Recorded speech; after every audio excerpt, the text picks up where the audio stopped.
ಕರೀತಾರೆ. ಭಗವಂತ ಶುದ್ಧ ಸತ್ವ ಸ್ವರೂಪ, ಪ್ರಾಕೃತವಾದ ಸತ್ವ ಅಲ್ಲ, ಅಪ್ರಾಕೃತ ಸತ್ವ ಸ್ವರೂಪಿಯಾಗಿರತಕ್ಕಂಥವ ಭಗವಂತ. ಪ್ರಾಕೃತವಾದ ಸತ್ವವು ಕೂಡ ಮೇಲಕ್ಕೆ ಕರ್ಕೊಂಡು ಹೋಗುತ್ತೆ, ಆದರೆ ಪೂರ್ತಿ ಮೇಲೆ ಕೊಂಡು ಹೋಗಿ ನಿಲ್ಲಿಸುವುದಿಲ್ಲ. ಪೂರ್ತಿ ಮೇಲಕ್ಕೆ ಹೋಗುವಾಗ ಅಪ್ರಾಕೃತ ಸ್ವರೂಪವೇ ಅಪೇಕ್ಷಿತವಾಗುತ್ತದೆ ಅನ್ನುವುದನ್ನು ಸೂತ ಪುರಾಣಿಕರು ನಿರೂಪಣೆ ಮಾಡ್ತಾರೆ. ಈ ಮೂರು ಗುಣಗಳ ಪ್ರಭಾವದಿಂದ ಮನುಷ್ಯ ಬಿಡುಗಡೆಯಾಗಬೇಕು ಅಂತಾದರೆ ಅದಕ್ಕೆ ಭಗವಂತನ ಅನುಗ್ರಹ ಒಂದೇ ಕಾರಣ. ಭಗವಂತನ ಅನುಗ್ರಹ ಅಂದರೆ ಈ ವ್ಯಕ್ತಿಯ ಸತ್ವರಜಸ್ತಮಸ್ಸುಗಳೆಂಬಂತಹ ಪರದೆಯನ್ನು ಮುರಿಬೇಕು ಅನ್ನುವ ಭಾವ. ಏನಂ ಮೋಚಯಿಷ್ಯಾಮಿ, ಇವನನ್ನು ಈ ಸಂಕೋಲೆಯಿಂದ ಬಿಡಿಸಿಬಿಡ್ತೇನೆ ಅನ್ನುವ ಭಗವಂತನ ಭಾವಕ್ಕೆ ಅನುಗ್ರಹ ಅಥವಾ ಪ್ರಸಾದ ಅಂತ ಹೆಸರು. ಇಂತಹ ಪ್ರಸನ್ನತೆಯನ್ನು ಭಗವಂತನಲ್ಲಿ ಸಂಪಾದಿಸುವುದು ನಮ್ಮ ಕೆಲಸ. ಭಗವಂತ ಪ್ರಸನ್ನನಾಗಬೇಕು ಅಂತಾದರೆ ಭಕ್ತಿಯೊಂದೇ ಸಾಧನ. ನೀನೇ ಗತಿ ಅನ್ನುವ ಶರಣಾಗತಿ, ನೀನು ಸರ್ವೋತ್ತಮ ಅನ್ನುವ ಜ್ಞಾನ, ನಿನ್ನಲ್ಲಿ ಬಗ್ಗಿದವನು ಯಾವತ್ತೂ ಕೆಳಕ್ಕೆ ಬೀಳುವುದಿಲ್ಲ ಸ್ವಾಮಿ ಅನ್ನುವ ಶ್ರದ್ಧೆ, ವಿಶ್ವಾಸ, ಅಚಲ ವಿಶ್ವಾಸ.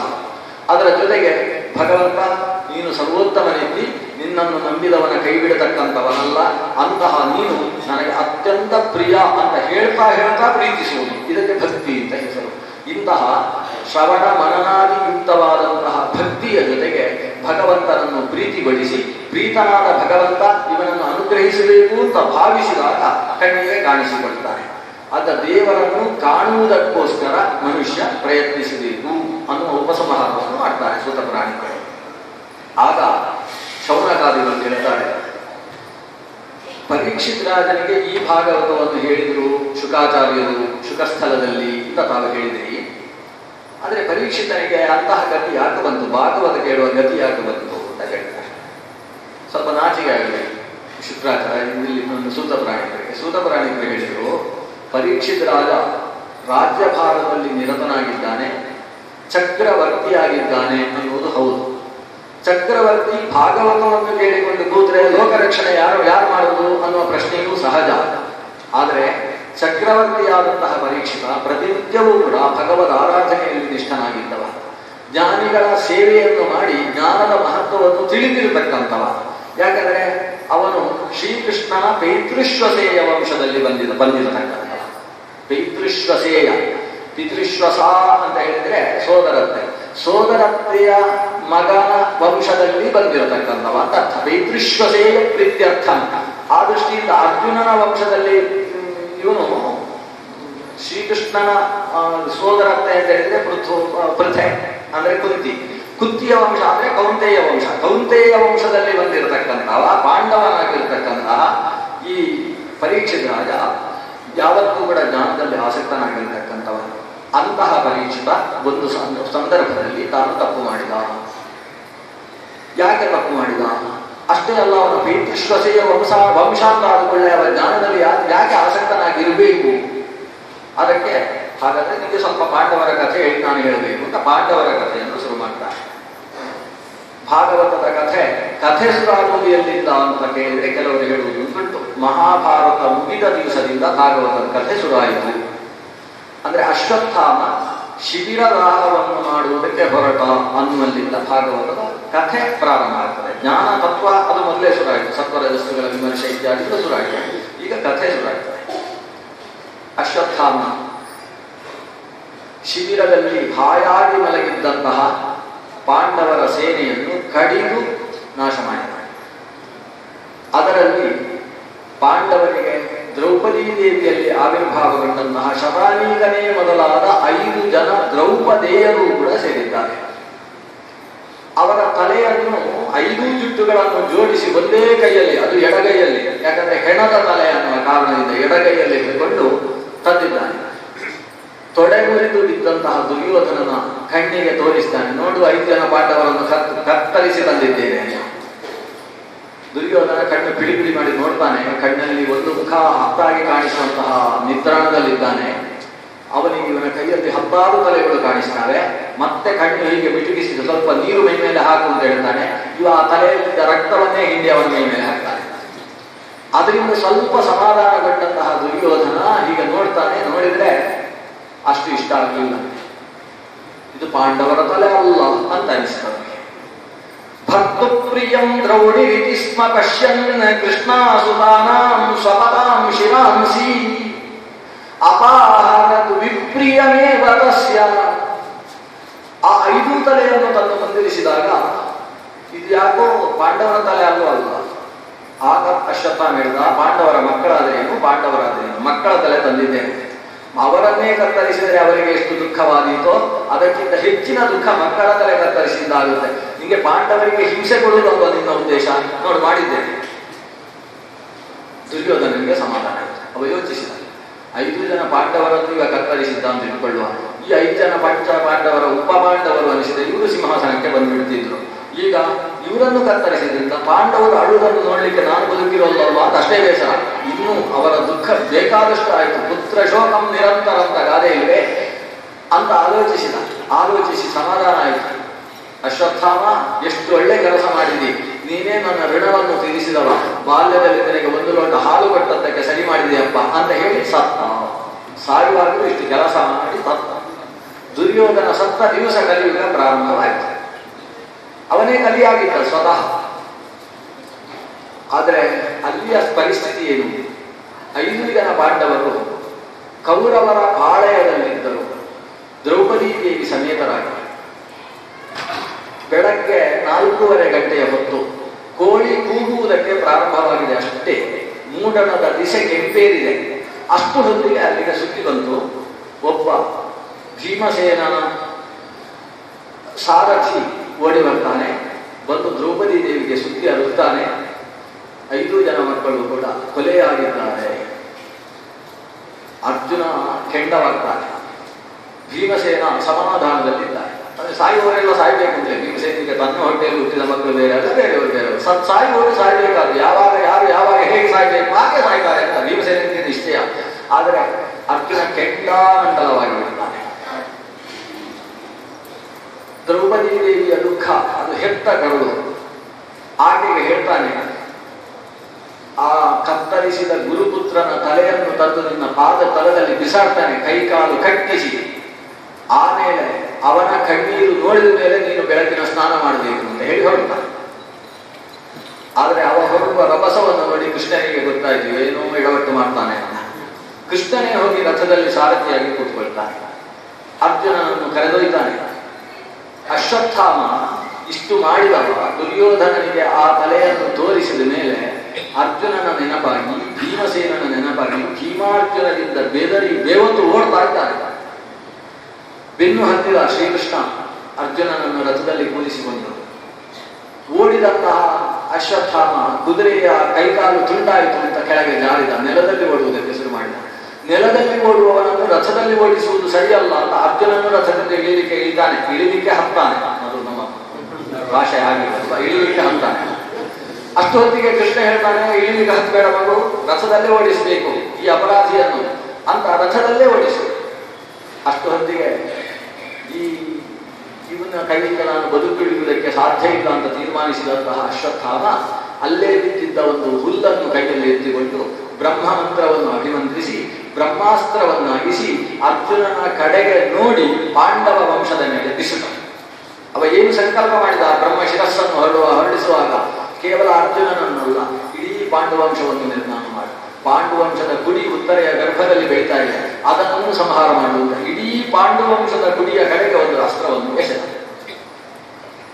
ಆ ಅಸ್ತ್ರ ಅರ್ಜುನನನ್ನು ಬಿಸಿ ಬಿಸಿಯಾಗಿ ಸುಡುವ ಹಾಗೆ ಬಂದರೆ ಅರ್ಜುನ ಕೃಷ್ಣನನ್ನು ನೋಡ್ತಾನೆ. ಕೃಷ್ಣ ಏನ್ ಮಾಡ್ಬೇಕು ಹೇಳಿ, ಏನು ನನ್ನನ್ನು ಸುಡ್ತಾ ಇದೆ ಹೇಳಿ. ಇದು ಬ್ರಹ್ಮಾಸ್ತ್ರ. ಬ್ರಹ್ಮಶಿರಸ್ಸಿಗೆ ಪ್ರತಿಯಾಗಿ ಬ್ರಹ್ಮಾಸ್ತ್ರವನ್ನೇ ಬಿಡಬೇಕೆ ಹೊರತು ಬೇರೆ ಅಸ್ತ್ರ ಇಲ್ಲ. ಆದರೆ ಬ್ರಹ್ಮಾಸ್ತ್ರಕ್ಕೆ ಪ್ರತಿಯಾಗಿ ಬ್ರಹ್ಮಾಸ್ತ್ರ ಪ್ರಯೋಗಿಸಿದರೆ ಲೋಕ ಸುಟ್ಟು ಹೋಗುತ್ತೆ. ಲೋಕದಲ್ಲಿ ಯಾರಿಗೂ ತೊಂದರೆ ಆಗಬಾರದು. ನಾನು ಏನ್ ಮಾಡಬೇಕು? ಕೃಷ್ಣ ಕೃಷ್ಣ ಮಹಾಭಾಗ ಭಕ್ತಾನಾಂ ಅಭಯಂಕರ ತ್ವಮೇಕೋ ದಕ್ಯಮಾನಾನಾಂ ಅಪವರ್ಗೋಸಿ ಸಂಸ್ಕೃತೇ. ಓ ಮಹಾಭಾಗ್ಯಶಾಲಿಯಾದಂತಹ ಕೃಷ್ಣ, ಭಕ್ತರ ಭಯವನ್ನೆಲ್ಲ ದೂರೀಕರಿಸತಕ್ಕಂತಹ ಭಗವಂತ, ನೀನೊಬ್ಬನೇ ಅಲ್ಲವೇ ಲೋಕದಲ್ಲಿ ತಾಪತ್ರಯದಿಂದ ಸುಡ್ತಾ ಇರತಕ್ಕಂತಹ ವ್ಯಕ್ತಿಗಳಿಗೆ ಅಪವರ್ಗ ಅನಿಸಿದಂತಹ ಶಕ್ತಿ. ಆದ್ರಿಂದ ದಯವಿಟ್ಟು ಮಾರ್ಗ ತೋರಿಸು, ಏನು ಮಾಡಬೇಕು? ಇದು ಅರ್ಜುನ ಕೃಷ್ಣನನ್ನು ಪ್ರಾರ್ಥನೆ ಮಾಡಿದ ಸ್ತೋತ್ರ.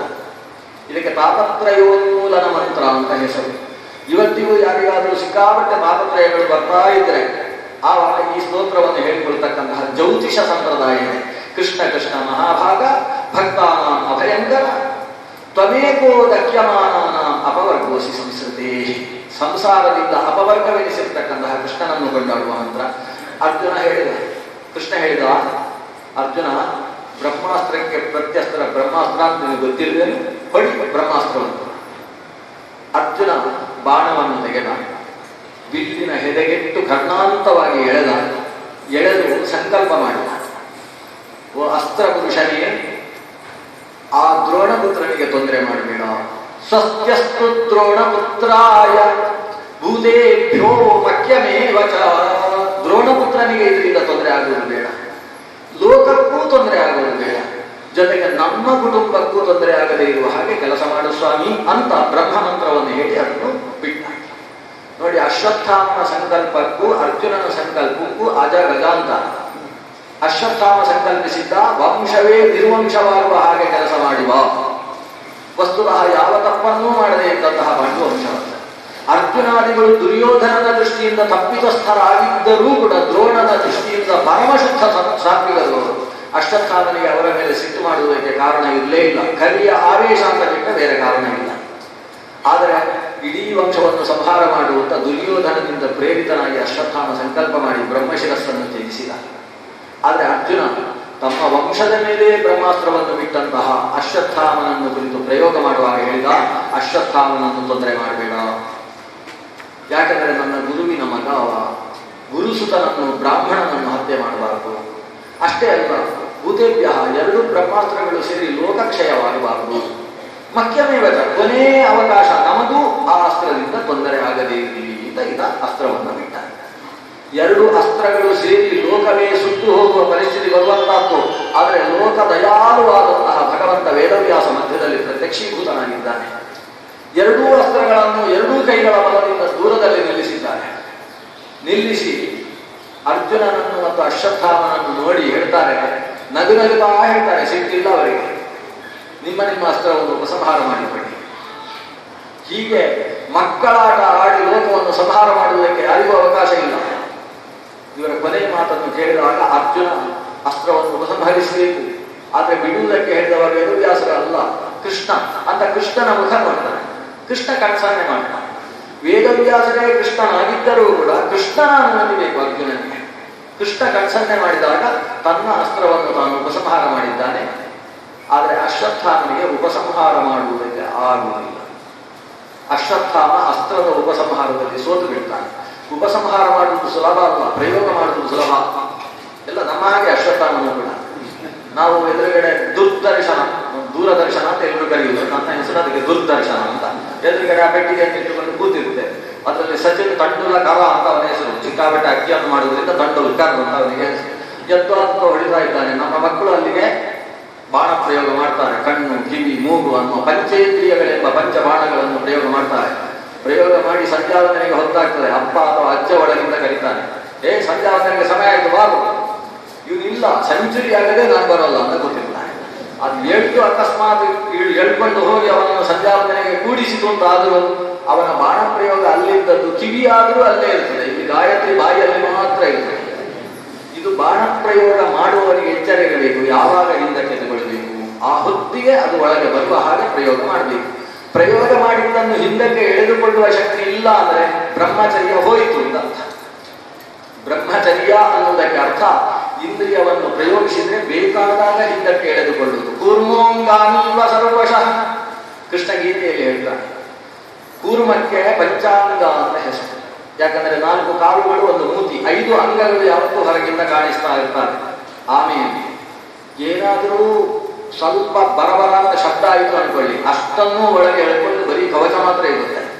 ಅದಕ್ಕೆ 5 ಅವಯವಗಳನ್ನು ಒಳಕ್ಕೆ ಎಳೆಯುವುದಕ್ಕೆ ಯಾವ ಕಷ್ಟವೂ ಆಗುವುದಿಲ್ಲ. ಭಯ ಕಂಡ ಕೂಡಲೇ ಒಳಕ್ಕೆ ಎಳ್ಕೊಳ್ಳುತ್ತೆ. ಹೇಗೋ ಮನುಷ್ಯ ಇಂದ್ರಿಯಗಳನ್ನು ಹೊರಗೆ ಹಾಕಿದವ ಕೂರ್ಮವು ಅಂಗವನ್ನು ಎಳೆಯುವ ಹಾಗೆ ಪಂಚೇಂದ್ರಿಯಗಳನ್ನು ಎಳೆಯುವ ಶಕ್ತಿ ಉಳ್ಳವನಾಗಬೇಕು. ಈ ಇಂದ್ರಿಯಗಳು ಆಗಾಗ ಭಯವನ್ನು ಹುಟ್ಟಿಸ್ತಾರೆ. ಇಂದ್ರಿಯಗಳು ಸಂಸಾರದಲ್ಲೇ ಗಟ್ಟಿಯಾಗಿ ಮೂಲ ರೂಢವಾಗುವ ಸಾಧ್ಯತೆ ಇದೆ. ಆಗ ಎಳಿಬೇಕು ಇಂದ್ರಿಯಗಳನ್ನು. ಆದರೆ ಅಶ್ವತ್ಥಾಮ ಬಾಣ ಪ್ರಯೋಗ ಮಾಡಿದ್ದ, ಎಳೆಯುವುದಕ್ಕೆ ಆಗಲಿಲ್ಲ. ಬ್ರಹ್ಮಚರ್ಯ ನಷ್ಟವಾಯಿತು. ಯಾಕಂದ್ರೆ ಅಸ್ತ್ರ ಅಸ್ತ್ರವನ್ನು ಎಳೆಯುವಾಗ ಮಂತ್ರ ಹೇಳುವುದು ಕಷ್ಟ ಇದೆ. ಮಂತ್ರವನ್ನು ನಾವು ಹೇಗೆ ಹೇಳಿ ಪ್ರಯೋಗಿಸ್ತೇವೋ ಉಪಸಂಹಾರ ಮಾಡುವಾಗ ಅದನ್ನು ತಿರುಗು ಬದಲು ಮಾಡಿ ಹೇಳಬೇಕು. ಈ ಕಡೆಯಿಂದ ಆ ಕಡೆಗೆ ಹೇಳಬೇಕು. ಅಂದ್ರೆ ನಾವು ಚಮಚ ತಿರುಗಿ ಆ ಕಡೆ ಹೇಳಿ ಚಮಚ ಹೇಳಿ ಬರುತ್ತೆ. ಕಿಟಕಿ ತಿರುಗಿಸಿ ಹೇಳಿ ಕಿಟಕಿ ಹೇಳಿ ಬರುತ್ತೆ. ಕ್ಷಿಪ್ರ ಪ್ರಸಾದ ನಮಃ ಹೇಳಿ ಮೋನ ಪಕ್ಷಿ ಅದು ಹೇಳಿ ಬರುತ್ತೆ. ಆ ಕಡೆಯಿಂದ ಈ ಕಡೆ ಹೇಳುವುದು ಸುಲಭ ಇಲ್ಲ. ಹಾಗೆಂದ್ರೆ ಯೋಚನೆ ಮಾಡಿಕೊಂಡು ನಮಃ ಒಂದು ಮಾ ನಾ ಆಮೇಲೆ ಯಾ ಇದೆ ಯಾ ಹೀಗೆ ಯೋಚನೆ ಮಾಡಿದರೆ ಉಪಸಂಹಾರ ಆಗುವುದಿಲ್ಲ. ಈ ಕಡೆಯಿಂದ ಆ ಕಡೆ ಹೇಳಿದ್ದನ್ನು ಅದೇ ರೀತಿ ಹಿಂದಿನಿಂದ ಮುಂದಕ್ಕೆ ಹೇಳಿಯೇ ಒಂದು ಅಸ್ತ್ರವನ್ನು ಉಪಸಂಹಾರ ಮಾಡಬೇಕು. ಸೃಷ್ಟಿ ಬೇರೆ, ಉಪಸಂಹಾರ ಬೇರೆ. ಈ ಕಡೆಯಿಂದ ಆ ಕಡೆಗೆ ಸೃಷ್ಟಿ, ಆ ಕಡೆಯಿಂದ ಈ ಕಡೆಗೆ ಸಂಹಾರ ಕ್ರಮ. ಆ ಸಂಹಾರ ಕ್ರಮದಲ್ಲಿ ಹೇಳಬೇಕಾದ್ರೆ ಅದಕ್ಕೆ ಇಂದ್ರಿಯ ನಿಗ್ರಹ ಬೇಕು, ಜೊತೆಗೆ ಮನೋನಿಗ್ರಹ ಬೇಕು. ಅಶ್ವತ್ಥಾಮನಲ್ಲಿ ಯಾವಾಗ ನಾನು ಕುರುವಂಶದ ಕುಡಿಯನ್ನೇ ಸಿಂಹಾಸನದಲ್ಲಿ ಕೂಡಿಸ್ತೇನೆ ಅಂತ ಆತ ಸಂಕಲ್ಪ ಮಾಡಿದ್ನು, ಆ ಹೊತ್ತಿಗೆ ಬ್ರಹ್ಮಚರ್ಯ ನಷ್ಟವಾಯಿತು. ದುರ್ಯೋಧನ ಹೇಳಿದ್ದ ಅಶ್ವತ್ಥಾಮನಿಗೆ, ಅಶ್ವತ್ಥಾಮ ನಾನು ಕರ್ಣನನ್ನು ನಂಬಿದ್ದು ಜಾಸ್ತಿ ಆಯಿತು. ಕರ್ಣನಿಂದ ನನಗೆ ಸಿಂಹಾಸನ ಲಭಿಸುತ್ತೆ ಅಂತ ನಾನು ಯೋಚಿಸಿದ್ದೆ. ಆದರೆ ಕೈಕೊಟ್ಟ, ಅವನಿಂದ ಏನೂ ಮಾಡುವುದಕ್ಕಾಗಲಿಲ್ಲ. ದ್ರೋಣರಾದರೂ ಸಂಪಾದಿಸಿ ಅಂತ ಯೋಚಿಸಿದೆ. ಆದರೆ ಅಶ್ವತ್ಥಾಮ ತಪ್ಪು ಮಾಡಿದ. ತಾನು ಯುಧಿಷ್ಠಿರ ತಪ್ಪು ಮಾಡಿದ. ಯುಧಿಷ್ಠಿರ ಅಶ್ವತ್ಥಾಮ ಹರಹ ಅಂತ ಸುಳ್ಳು ಹೇಳಿ ನನ್ನ ಅಪ್ಪನನ್ನು ಸಾಯಿಸುವ ಹಾಗೆ ಮಾಡಿದ. ದೃಷ್ಟದ್ಯುಮ್ನ ತಾನು ಯೋಗ ಮಾರ್ಗದಿಂದ ಶರೀರದಿಂದ ಹೊರಗೆ ಹೋದಂತಹ ದ್ರೋಣರ ತಲೆಯನ್ನು ಕತ್ತರಿಸಿದ.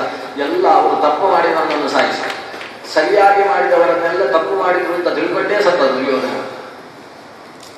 ಆದರೆ ಈಗ ಅಶ್ವತ್ಥಾಮ ಅನಿಸಿದ, ನೀನು ಒಬ್ಬ ಇದ್ದಿ ನೋಡು, ನೀನು ಒಬ್ಬರೇ ನನ್ನನ್ನು ಉದ್ಧರಿಸುವುದಕ್ಕೆ ಸಾಧ್ಯ ಅಂತ ಅಶ್ವತ್ಥಾಮನಲ್ಲಿ ಪೂರ್ಣವಾಗಿ ನಂಬಿರ್ತಕ್ಕಂಥವ ದುರ್ಯೋಧನ. ಅಂತಹ ಅಶ್ವತ್ಥಾಮ ಅವತ್ತು ಅವರಿಗೆ ಮಾತು ಕೊಟ್ಟ, ನೀನು ಯೋಚಿಸಬೇಡ, ನಿಷ್ಪಾಂಡವ ಪೃಥ್ವಿಯಾಗಿಸ್ತೇನೆ. ಅಷ್ಟೇ ಅಲ್ಲ, ನಿನ್ನ ಪತ್ನಿಯಾದಂತಹ ಭಾನುಮತಿಯಲ್ಲಿ ಅಂಕುರಾರ್ಪಣವನ್ನು ಮಾಡಿ ಆ ಮೂಲಕ ನಿನ್ನ ಕ್ಷೇತ್ರಜವಾದ ಮಗು ಸಿಂಹಾಸನದಲ್ಲಿ ಕೂತುಕೊಳ್ಳುವ ಹಾಗೆ ವ್ಯವಸ್ಥೆ ನಾನು ಮಾಡ್ತೇನೆ ಅಂತ ಒಂದು ಮಾತು ಕೊಟ್ಟ. ಯಾವಾಗ ಆತ ಆ ಮಾತು ಕೊಡುವುದರ ಜೊತೆಗೆ ಭಾನುಮತಿಯನ್ನು ಯೋಚಿಸಿದ್ನೋ ಅವತ್ತಿಗೆ ಅವನ ಅಂತಃಸತ್ವ ಅನ್ನೋದು ಕಡಿಮೆಯಾಯಿತು. ಅದರ ಕಾರಣದಿಂದಲೇ ಅವನಿಗೆ ಈ ಅಸ್ತ್ರವನ್ನು ಉಪಸಂಹಾರ ಮಾಡುವುದಕ್ಕೆ ಸಾಧ್ಯವಾಗಲಿಲ್ಲ. ಆದರೆ ನನಗೆ ಉಪಸಂಹಾರ ಮಾಡಲಿಕ್ಕೆ ಆಗ್ತಾ ಇಲ್ಲ ಅಂತ ಹೇಳುವಷ್ಟು ಪ್ರಾಮಾಣಿಕತೆಯನ್ನು ಆತ ತೋರಿಸಲಿಲ್ಲ. ಅವನು ಕೃಷ್ಣನನ್ನು ನೋಡಿ ಬೈಯುವುದಕ್ಕೆ ಶುರು ಮಾಡಿದ. ನಾನು ಯಾಕೆ ಉಪಸಂಹಾರ ಮಾಡಬೇಕು ಅಂತ ಪ್ರಶ್ನಿಸಲಿಕ್ಕೆ ಶುರು ಮಾಡಿದ. ನಮ್ಮಲ್ಲೂ ಅಷ್ಟ ಅನೇಕರು ಹಾಗೆ ಒಬ್ಬರು ಏನೋ ಚಿಕ್ಕ ವಿಷಯಕ್ಕೆ ಅಥವಾ ಬೈಲಿಕ್ಕೆ ಶುರು ಮಾಡ್ತಾರೆ. ನಮಗೆ ಸರಿಯಾದ ರೂಮ್ ಕೊಡಲಿಲ್ಲ, ಮೇಲೆ ಕೊಟ್ಟಿದ್ದೀರಿ, ಅದು ಕಟ್ಟಿದ್ದೀರಿ, ಏನಾದ್ರು ಗಲಾಟೆ ಶುರು ಮಾಡ್ತಾರೆ ಅಂದರೆ ಅದರ ಹಿನ್ನೆಲೆಯಲ್ಲಿ ಏನೋ ಒಂದು ಇದೆ ಅಂತ. ಹಿನ್ನೆಲೆಯಲ್ಲಿ ಯಾವುದೋ ಒಂದು ಅಸಾಮರ್ಥ್ಯ, ಅಂದ್ರೆ ಯಾವುದೇ ಸಿಟ್ಟಿಗೆ ಮೂಲ ಯಾವುದು ಇವತ್ತು? ಅಸಾಮರ್ಥ್ಯ ಅನ್ನೋದು ಮೂಲ. ದಶಮಿಯ ದಿವಸ ಮಧ್ಯಾಹ್ನ 12 ಗಂಟೆಗೆ ಊಟ ಹಾಕದೆ ಹೋದ್ರೆ ಸಿಟ್ಟು ಹೆಚ್ಚು ಬರೋಲ್ಲ. ಆದರೆ ದ್ವಾದಶಿ ಬೆಳಿಗ್ಗೆ ಹರಿವಾಸರ ಇಲ್ಲದೆ ಇದ್ದ ದಿವಸ 7 ಗಂಟೆಗೂ ಮನೆಯವರ ಅಡಿಗೆ ಆಗಲಿಲ್ಲ ಅಂದ್ರೆ ಇವರ ನರಸಿಂಹಾವತಾರವನ್ನು ಒಂದ್ಸಲ ನೋಡ್ತೇವೆ. ಅದು ಯಾಕೆ ದ್ವಾದಶಿ ಅಷ್ಟು ಸಿಟ್ಟು, ಉಳಿದ ದಿವಸ ಸಿಟ್ಟಿಲ್ಲ ಯಾಕೆ? ದ್ವಾದಶಿಯ ದಿವಸ ಶರೀರದಲ್ಲಿ ಶಕ್ತಿ ಇಲ್ಲ ಅನ್ನೋದು ಕಾರಣ. ಅಸಾಮರ್ಥ್ಯ ಇದ್ದಾಗ ಬಯಸಿಟ್ಟು ಸರಿಯಾಗಿ ಆಗಲಿಲ್ಲ ಅಂದ್ರೆ ಯಥಾತತ್ವ ಸಿಟ್ಟು. ಪುಟ್ಟ ಮಗು ಬಂದೇನೋ ಇವನಿಗೆ ಕಿರಿಕಿರಿ ಮಾಡಿ ಪರಿಚಿತ ಒಂದಾದ್ರೆ ಸಿಟ್ಟು ಬರುತ್ತಾ?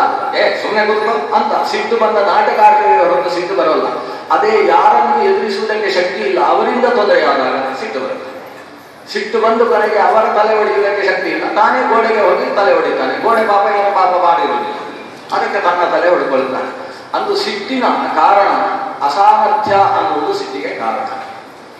ಇಲ್ಲಿ ಅಶ್ವತ್ಥಾಮ ಉಪಸಂಹಾರ ಮಾಡುವುದಕ್ಕೆ ಅಸಮರ್ಥನಾದವ ಸಿಟ್ಟು ಮಾಡಿಕೊಂಡ.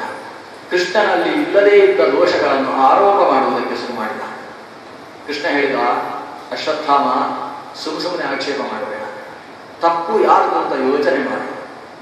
ಪಾಂಡವರ ತಪ್ಪು, ಕೌರವರ ತಪ್ಪು. ಧರ್ಮ ಎಲ್ಲಿದೆ ಅದನ್ನು ಆಶ್ರಯಿಸಿದವ ಧಾರ್ಮಿಕ, ಅಧರ್ಮವನ್ನು ಆಶ್ರಯಿಸಿದವ ಅಧಾರ್ಮಿಕ. ಅಧಾರ್ಮಿಕವಾದಂತಹ ವ್ಯಕ್ತಿತ್ವವನ್ನು ಅಧರ್ಮದಿಂದ ಸಂಹರಿಸಿದರೆ ತಪ್ಪಲ್ಲ, ಧರ್ಮದಿಂದ ಸಂಹರಿಸಿದರೆ ತಪ್ಪು. ಆದ್ದರಿಂದ ಅಧಾರ್ಮಿಕರನ್ನು ಅಧರ್ಮ ಅನಿಸುವ ಮಾರ್ಗದಿಂದ ಸಂಹರಿಸಿದ್ರಿಂದ ಪರಮ ಧಾರ್ಮಿಕರಾಗಿದ್ದಾರೆ ಪಾಂಡವರು. ಇದರಲ್ಲಿ ಏನು ತಪ್ಪು?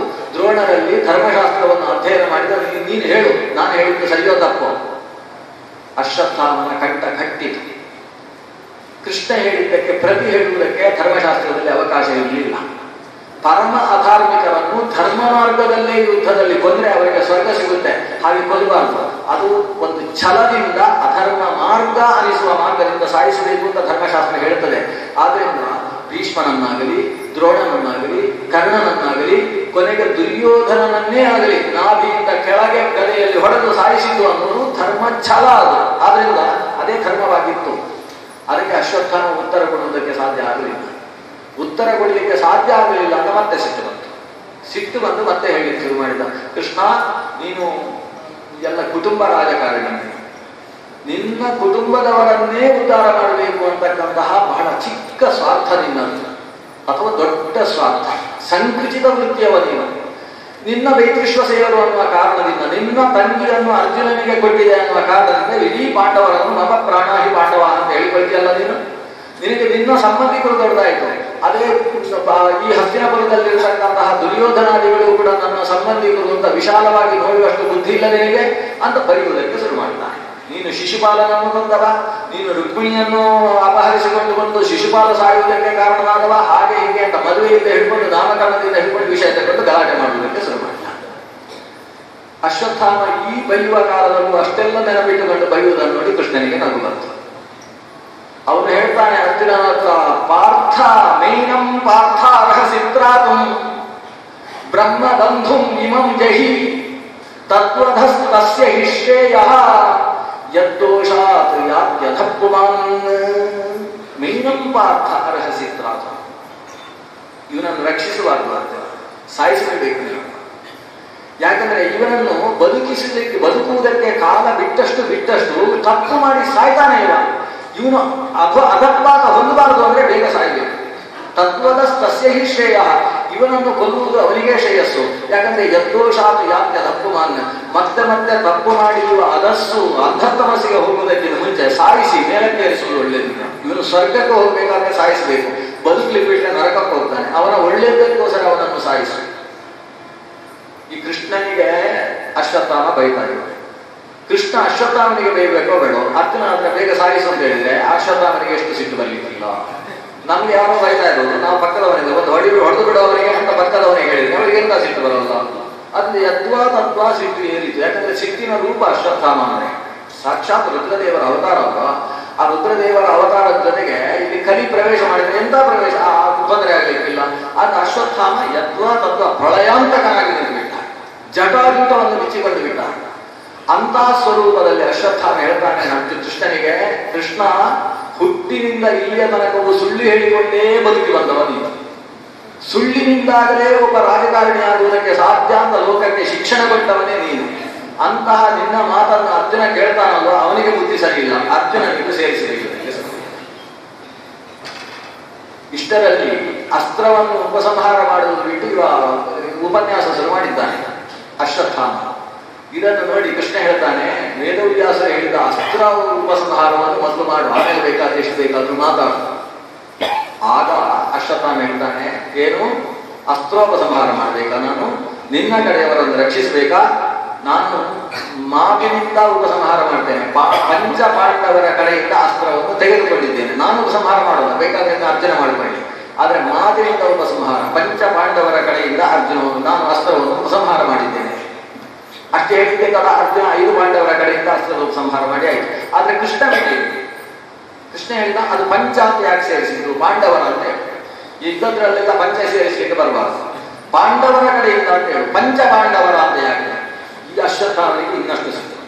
ಹೌದು, ನಾನು ಪಾಂಡವರ ಕಡೆಯಿಂದ ಮಾತ್ರ ಉಪಸಂಹಾರ ಮಾಡಿದ್ದು, ಈಗ ಪೂರ್ಣ ಅಸ್ತ್ರದ ಶಕ್ತಿಯನ್ನು ಆ ಉತ್ತರೆಯ ಗರ್ಭದ ಮೇಲೆ ಪ್ರಯೋಗ ಮಾಡ್ತಾ ಇದ್ದೇನೆ. ಇನ್ನ ಪಾಂಡವರ ವಂಶದ ಗುಡಿ ಉಳಿಬೇಕು ಅನ್ನೋ ಆಸೆಯನ್ನು ನಿನಗೆ, ಅಲ್ಲಿ ಅಭಿಮನ್ಯುವಿನಿಂದಾಗಿ ಬೆಳೀತಾ ಇರತಕ್ಕಂತಹ ಆ ವಂಶದ ಕುಡಿಯ ಮೇಲೆಗೆ ಈ ಭ್ರೂಣ ಹತ್ಯೆಗೋಸ್ಕರ ಅಸ್ತ್ರವನ್ನು ಪ್ರಯೋಗಿಸ್ತಾ ಇದ್ದೇನೆ. ಇಷ್ಟು ಹೇಳಿದಾಗ ಕೃಷ್ಣ ಒಂದು ನಾಟಕ ಮಾಡ್ತಾನೆ, ಒಂದು ಸಿಟ್ಟಿನ ನಾಟಕ ಮಾಡ್ತಾನೆ. ಅಶ್ವತ್ಥಾಮ, ಪಾಂಡವರ ವಂಶವನ್ನು ನಾಶ ಮಾಡಬೇಕು ಅನ್ನೋದು ನಿನ್ನ ಸಂಕಲ್ಪ ಅಲ್ವಾ, ಅದು ಇನ್ನು 1000 ವರ್ಷದ ತನಕ ಈ ಭಾರತ ದೇಶವನ್ನು ಆಳಬೇಕು ಅನ್ನೋದು ನನ್ನ ಸಂಕಲ್ಪ.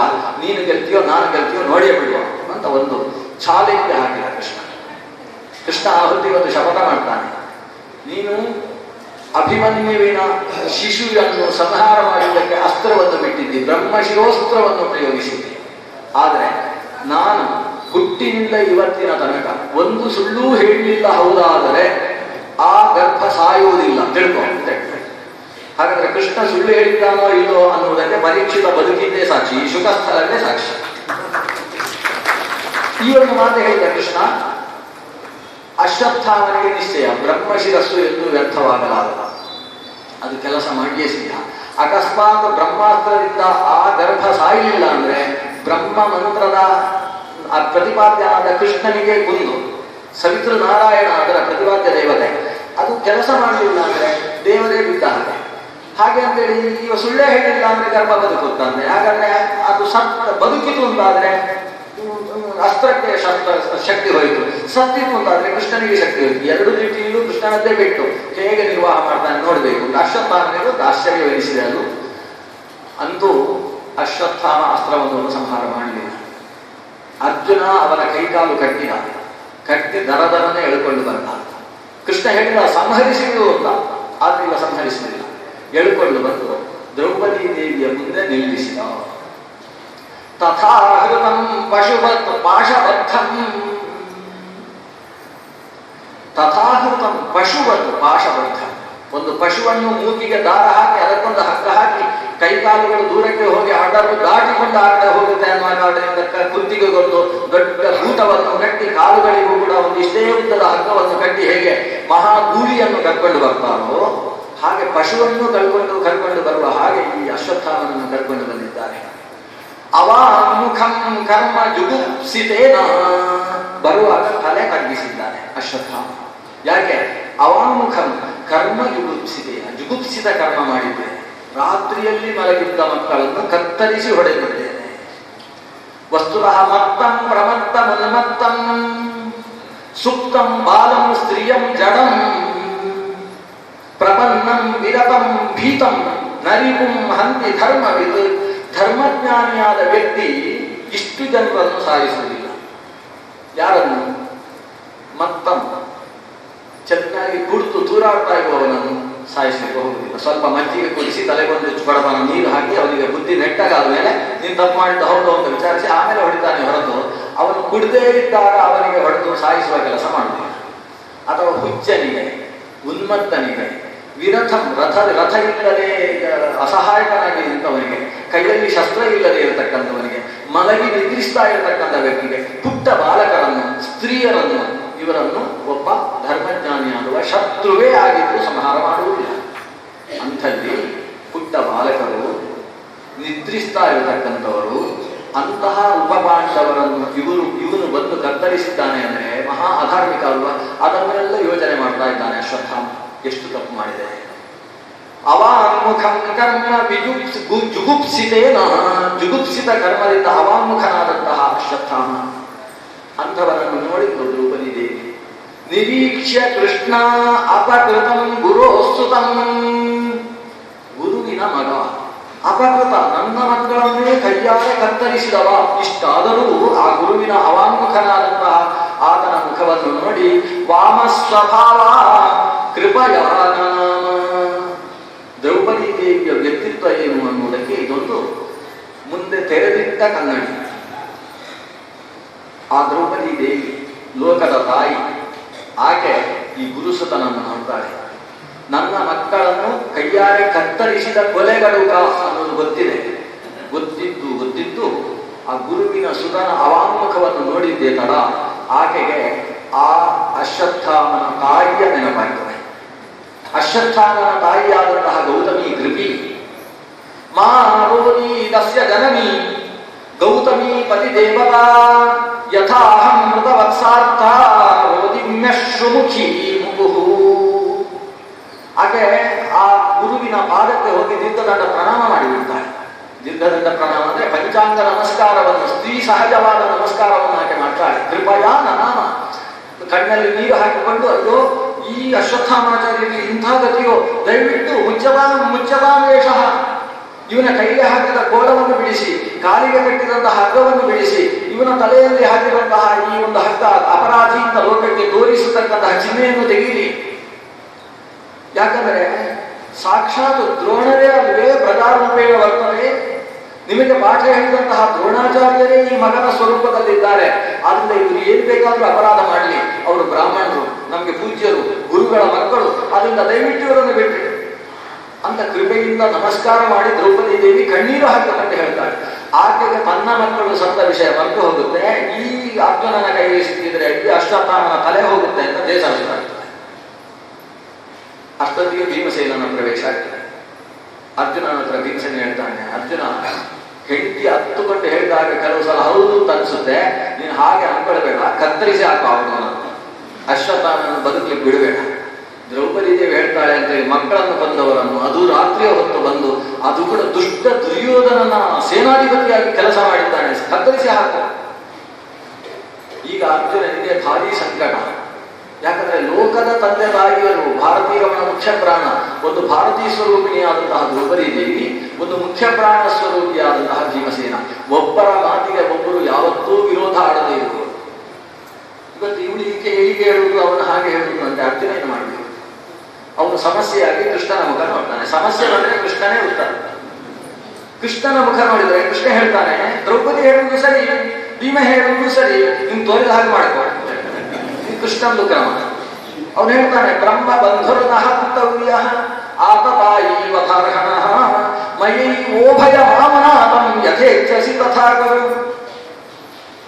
ನೋಡು, ಬ್ರಾಹ್ಮಣರು ತಾದ ಮೇಲೆ ಅವರು ಏನೇ ಮಾಡಿ ಕೊಲ್ಲುವ ಹಾಗಿಲ್ಲ. ಆದ್ರಿಂದ ಭೀಮಸೇನೆ ಹೇಳುವುದು ಅಲ್ಲ, ದ್ರೌಪದಿ ದೇವಿ ಹೇಳುವುದು ಸರಿ, ಬ್ರಹ್ಮ ಬಂಧು ನಾಹಂತವ್ಯ. ಬ್ರಹ್ಮ ಬಂಧು ಅಂದ್ರೆ ಉಪನಯನ ಮಾಡಿಸಿಕೊಂಡು ಸಂಧ್ಯಾವಂದನೆ ಮಾಡದವ, ಅವನಿಗೆ ಬ್ರಹ್ಮ ಬಂಧು ಅಂತ. ಇದು ಸ್ವಲ್ಪ ಕೆಲವರಿಗೆ ಖಾರ ಆಗಬಹುದು. ಅಂದ್ರೆ 2 ಹೊತ್ತು ಸಂಧ್ಯಾವಂದನೆ ಮಾಡದವ ಅಂತ ಎರಡನೇ, ಮತ್ತು 3 ಹೊತ್ತು ಸಂಧ್ಯಾವಂದನೆ ಮಾಡದವ ಬ್ರಹ್ಮ ಬಂಧು ಅಂತಿತ್ತು. ಯಾವಾಗ? ತ್ರೇತಾಯುಗ.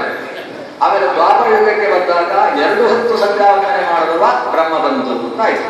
ಅಂದ್ರೆ 1 ಹೊತ್ತು ಸಂಧ್ಯಾವಂದನೆ ಮಾಡುದು, 2ನೇ ಹೊತ್ತು ಮಾಡುವುದಿಲ್ಲ ಅಂತಾದ್ರೆ ಬ್ರಹ್ಮ ಬಂಧು ಆಗ್ತದೆ. ಕಲಿಯುಗಕ್ಕೆ ಬರುವಾಗ 1 ಹೊತ್ತು ಸಂಧ್ಯಾವಂದನೆ ಮಾಡದೇ ಇರುವ ಬ್ರಹ್ಮ ಬಂಧು ಅಂತ ಆಯ್ತು ಕಲಿಯುಗದಲ್ಲಿ.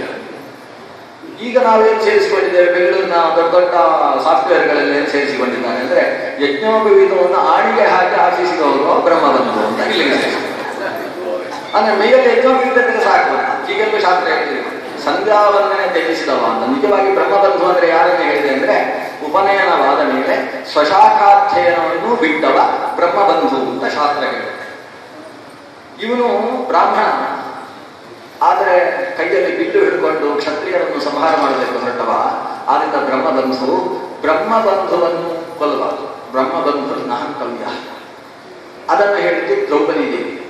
ಸರಿ, ಹಾಗಾದ್ರೆ ಕೊಲ್ಲಬಾರದು. ಭೀಮಸೇನ ಹೇಳಿದ್ದೇನು? ಆತತಾಯಿ ವಧಾರ್ಹಣ. ಆದ್ರೆ ಬ್ರಹ್ಮಬದ್ಧವೇ ಆಗಿರಲಿ, ಆತತಾಯಿ ಅಂತಾದ್ಮೇಲೆ ಸಾಯಿಸಲೇಬೇಕು ಅಂತ. ಆತತಾಯಿನ ಮಾಯಾಂತಂ ಹನ್ಯಾದೇವಾ ವಿಚಾರಯಂತ, ವಿಚಾರವೇ ಮಾಡದೆ ಆತತಾಯಿಯನ್ನು ಕೊಲ್ಲಬೇಕು. ಆ 6 ರೀತಿಯ ಆತತಾಯಿಗಳಿದ್ದಾರೆ. ವಿಷ ಹಾಕುವವರು, ಬೆಂಕಿ ಇಡುವವರು, ಶಸ್ತ್ರಪಾಣಿಗಳು, ಮೇಲೆ ಶಸ್ತ್ರವನ್ನು ಪ್ರಯೋಗಿಸುವವರು, ಹೆಣ್ಣು ಹೊನ್ನು ಮಣ್ಣುಗಳ ಮೇಲೆ ಆಕ್ರಮಣವನ್ನು ಮಾಡಿದವರು. ಈ 6 ಥರದವರಿಗೂ ಕೂಡ ಆತತಾಯಿಗಳು ಅಂತ ಹೆಸರು. ಅಷ್ಟೂ ತರದ ಆತತಾಯಿ ಕೂಡ ಈ ದುರ್ಯೋಧನನ ಬೆಂಬಲಿಗನಾದಂತಹ ಅಶ್ವತ್ಥಾಮನಲ್ಲಿದೆ. ಆದ್ರಿಂದ ಇವನನ್ನು ಕೊಲ್ಲೇಬೇಕು. ಅದು ಭೀಮಸೇನನ ಮಾತು. 2 ಸರಿ, ನಿಂಗೆ ಏನ್ ತೋರುತ್ತ ಹಾಗೆ ಮಾಡಿ. ಅರ್ಜುನ ಕೃಷ್ಣ ಹೀಗೆ ಹೇಳಿದ ಅಂದ್ರೆ ಒಂದು ನಿರ್ಣಯ ಇದೆ ಅಂತ ಅರ್ಥ. ಭಗವದ್ಗೀತೆಯನ್ನು ಕೇಳಿದ ಅರ್ಜುನ ಇವ, ಆದ್ರಿಂದ ಅವ ಅರ್ಥ ಮಾಡಿಕೊಂಡವ ಕೈಯಲ್ಲಿ ಕತ್ತಿ ಜಳಪಿಸಿ ಹೋದ. ಥರ ನಡುತ್ತಾ ಇರತಕ್ಕಂತಹ ಅಶ್ವತ್ಥಾಮನ ಜುಟ್ಟು ಹಿಡಿದು ಭಗವನೇ ಒಂದು ಸಲ ಗೀರಿದರ ಪರಿಣಾಮ ಏನು ಅಂತ ಹೇಳಿದ್ರೆ ಇಡೀ ಜುಟ್ಟು ಬೋಳಿಸಲ್ಪಟ್ಟಿತು. ಬಹಳ ಸುಲಭ ಬೋಳಿಸುವುದು ಎಂದು ಭಾವಿಸುವ. ಅರ್ಜುನನಿಗೆ ಯಾರು ಕಲಿಸಿಕೊಟ್ಟದ್ದು? ಹಿಂದೆಲ್ಲ ಗುರುಕುಲದಲ್ಲಿ ಬೋಳಿಸುವ ಕ್ರಮವನ್ನು ಕಲಿಸಿಕೊಡ್ತಾ ಇದ್ದಾರೆ. ಕೃಷ್ಣನ ಕಲಿತಿದ್ದ 64 ದಿವಸ ಹೋಗಿ ಸಾಂದೀಪಿನಿ ಗುರುಕುಲದಲ್ಲಿ ಬೋಳಿಸುವುದು. 64 ವಿದ್ಯೆಯಲ್ಲಿ ತಲೆಕೂದಲು ತೆಗೆಯುವುದು ಹೇಗೆ ಅನ್ನೋದು ಕೂಡ ಅದು ಕೂಡ ಒಂದು ವಿದ್ಯೆಯಲ್ಲಿ ಸೇರ್ತದೆ. ಅದು ಅರ್ಜುನನು ಕೂಡ ಅಲ್ಲಿಗೆ ಶ್ರೀಕೃಷ್ಣನು ಕೂಡ ತನ್ನ ಭಾವಂದೇ ತಲೆಬೋಳಿಸಿ ಹಾಕಿದ್ದಾನೆ. ಹಿಂದೊಮ್ಮೆ ರುಕ್ಮಿ ಅನ್ನುವ ಭಾವದ ತಲೆಬೋಳಿಸುವ ಕೆಲಸ ಕೃಷ್ಣ ಮಾಡಿದ್ದಾನೆ. ಇಲ್ಲಿ ಅರ್ಜುನ ಅಶ್ವತ್ಥಾಮನ ತಲೆಬೋಳಿಸಿದ್ದು ಮಾತ್ರ ಅಲ್ಲ, ತಲೆಯಲ್ಲಿದ್ದ ಒಂದು ಮಣಿಯನ್ನು ಕಿತ್ತು ತೆಗೆದ. ಇಷ್ಟು ಮಾಡಿ ನೀನು ಬೇಕಾದಲ್ಲಿ ಹೋಗು, ಕಣ್ಣಿಗೆ ಕಾಣಿಸುವ ಹಾಗಿರಬೇಡ ಅಂತ ಆದೇಶಿಸಿದ. ಓಡಿದ ಅಶ್ವತ್ಥಾಮನಲ್ಲಿಂದ ಮೈ ಮೇಲೆ ರಕ್ತ ಕೀವುಗಳನ್ನು ಸುರಿಸಿಕೊಂಡು ಹೊರಟು ಕೃಷ್ಣನಿಂದ ಒಂದು ಶಾಪವನ್ನು ಹೊಡೆದು ಓಡಿದ. ಇಷ್ಟು ತಕ್ಷಣ ಈಗ ಕೊಂದ ಹಾಗಾಯಿತು, ಕೊಲ್ಲದೆ ಇದ್ದ ಹಾಗಾಯಿತು. ಯಾರ ಮಾತು ಉಳಿಯಿತು? ಇಬ್ಬರ ಮಾತು ಉಳಿಯಿತು ಅಂತ ಭಾಗವತ ಹೇಳ್ತಾರೆ. ವಪನಂ ದ್ರವಿಣಾದಾನಂ ಸ್ಥಾನಾತ್ ನಿರ್ಯಾಪಣಂ ತಥಾ ಯೇಷ ಹಿ ಬ್ರಹ್ಮಬಂಧೂನಾಂ ವಧೋ ನಾನ್ಯೋಸ್ತಿ ದೈಹಿಕಃ. ಬ್ರಹ್ಮಬಂಧುಗಳು ತಪ್ಪು ಮಾಡಿದ ಬ್ರಾಹ್ಮಣರು ಅವರನ್ನು ಕೊಲ್ಲಬೇಕು. ಕೊಲ್ಲುವುದು ಅಂದ್ರೆ ಹೇಗೆ, ವಧ ಅಂದ್ರೆ ಹೇಗೆ? ಅವರಿಗೆ 3 ಥರದ ವಧೆ ಇದೆ. ಒಂದು ವಪನ, ಜುಟ್ಟು ಸಹಿತ ಬೋಳಿಸುವುದು, ಇದು ಅವರನ್ನು ಕೊಲ್ಲ ಹಾಗೆ. ತಲೆ ಬೋಳಿಸಿದ್ರೆ ತಪ್ಪಲ್ಲ, ಆದ್ರೆ ಜುಟ್ಟು ಸಹಿತ ತಲೆ ಬೋಳಿಸಿದ್ರೆ ತಪ್ಪು. ಅದು ತಂದೆಯೇ ಸತ್ತು ಹೋದಾಗಲೂ ಆತ ತಲೆ ಬೋಳಿಸುವಾಗ ಜುಟ್ಟು ಸಹಿತ ಬೋಳಿಸುವುದಕ್ಕೆ ಅವಕಾಶ ಇಲ್ಲ. ಅವ ಕೇಶೋದಕ ಅಂತ ಮರುದಿವಸ ಕೊಡಬೇಕು, ಪಕ್ಕದವರ ಕೇಶ ಹಿಡ್ಕೊಂಡು ಕೊಡುವುದಲ್ಲ. ಅವನ ತಲೆ ಹಾಕುವ ಕೇಶವನ್ನು ಹಿಡ್ಕೊಂಡೇ ಕೇಶೋದಕ ಕೊಡಬೇಕು. ಅಂತ ತಲೆಯಲ್ಲಿ ಜುಟ್ಟು ಬಿಡಲೇಬೇಕು ಅನ್ನೋದು ವಿಪ್ರನಿಗೆ ಇರತಕ್ಕಂಥ ಆದೇಶ. ಜುಟ್ಟು ಸಹಿತ ಬೋಳಿಸಿದ್ರೆ ಸತ್ತ ಅಂತ ಅರ್ಥ. ಒಬ್ಬರು ಹಿರಿಯರು ನೇಪಾಳಕ್ಕೆ ಹೋಗಿ ಗಂಡಕಿ ನದಿಯಲ್ಲಿ ಸ್ನಾನ ಮಾಡಿದ್ರು. ಒಂದು ಶಾಲಗ್ರಾಮ ಬೇಕೇ ಬೇಕು ಅಂತ ಹಠ ಆಗೋದು. ಅಲ್ಲಿ ಶಾಲಗ್ರಾಮಕ್ಕೆ 2,000 ರೂಪಾಯಿ ಅಂತ ಅಂಗಡಿಯಲ್ಲಿ ಹೇಳಿದ್ರು. ಇವರಿಗೆ ಇಲ್ಲ, ನಾನು ನದಿಯಲ್ಲೇ ಕಿತ್ಕೊಂಡು ಬರ್ತೇನೆ ಅಂತ ಒಂದು ನದಿಯಲ್ಲಿ ತಗೊಂಡೆ. ಆದರೆ ಅಲ್ಲಿ ಅದನ್ನು ಹಿಡ್ಕೊಂಡು ಬರುವ ಹಾಗಿಲ್ಲ, ಪೊಲೀಸರು ಹಿಡಿತಾರೆ. ಇವರು ಮೆಲ್ಲ ಅದನ್ನೆಲ್ಲ ಜೋಡಿಸಿ ಮಾಡಿ ದಕ್ಷಿಣೆಯನ್ನು ಸಿಕ್ಕಿಸುವ ಹಾಗೆ ಮೆಲ್ಲ ಸಿಕ್ಕಿಸಿಕೊಂಡು ಬರುವಾಗ ಪೊಲೀಸರ ಕೈಗೆ ಸಿಕ್ಕಾಕೊಂಡು ಅದು ಏನಾಯ್ತೋ ಗೊತ್ತಿಲ್ಲ. ಊರಿಗೆ ಬರುವಾಗ ಜುಟ್ಟು ಸಹಿತ ತಲೆ ಬೋಳಿಸಿಕೊಂಡು ಮಹಾಬ್ರಾಹ್ಮಣರು ಬಂದರು. ಈ ಊರಿನವರೆಲ್ಲ ಕೇಳಿದ್ರು, ಏನ್ ಜುಟ್ಟು ತಲೆ ಕೂದಲೇ ಇಲ್ಲ, ಜುಟ್ಟು ಇಲ್ಲ, ಏನ್ ಕಥೆ ಅಂತ. ಮತ್ತು ಗೋಪಾಲ ಸಂಗೀತವಾದ ಜುಟ್ಟು ಇದ್ದದ್ದು ಏನಿಲ್ಲ. ಅದಕ್ಕೆ ಅದೇ ತಿರುಪತಿಗೆ ಹೋಗಿ ಬಂದೆ ಅಂತ ಹೇಳಿದ್ರು. ತಿರುಪತಿಯಲ್ಲಾದ್ರೂ ಈ ಜ್ಞಾನಿಗಳು ತಲೆ ಜುಟ್ಟು ಸಹಿತ ಬೋಳಿಸುವ ಸಾಧ್ಯವಾದರೆ ಎಲ್ಲಿಗೂ. ಆಮೇಲೆ ವಿಷಯ ಗೊತ್ತಾಯ್ತು, ಅವರ ಜೊತೆಗೆ ಹೋದವರಿಗೆ ಅರ್ಥ ಆಯ್ತು. ಅಲ್ಲಿ ಇವರು ಶಾಲಗ್ರಾಮ ಕದ್ದದ್ದಕ್ಕೋಸ್ಕರ ಶಿಕ್ಷೆ. ಏನು ಶಿಕ್ಷೆ ಅಂದ್ರೆ ಜುಟ್ಟು ಸಹಿತ ತಲೆ ಬೋಳಿಸುವುದು. ಪರಮ ಹಿಂದೂ ದೇಶವಾದ ನೇಪಾಳದಲ್ಲಿ ಮಾತ್ರ ನಮ್ಮ ಧರ್ಮಶಾಸ್ತ್ರ ಸಂಹಿತವಾದಂತಹ ನಿಯಮಗಳು ಉಳ್ಕೊಂಡರು.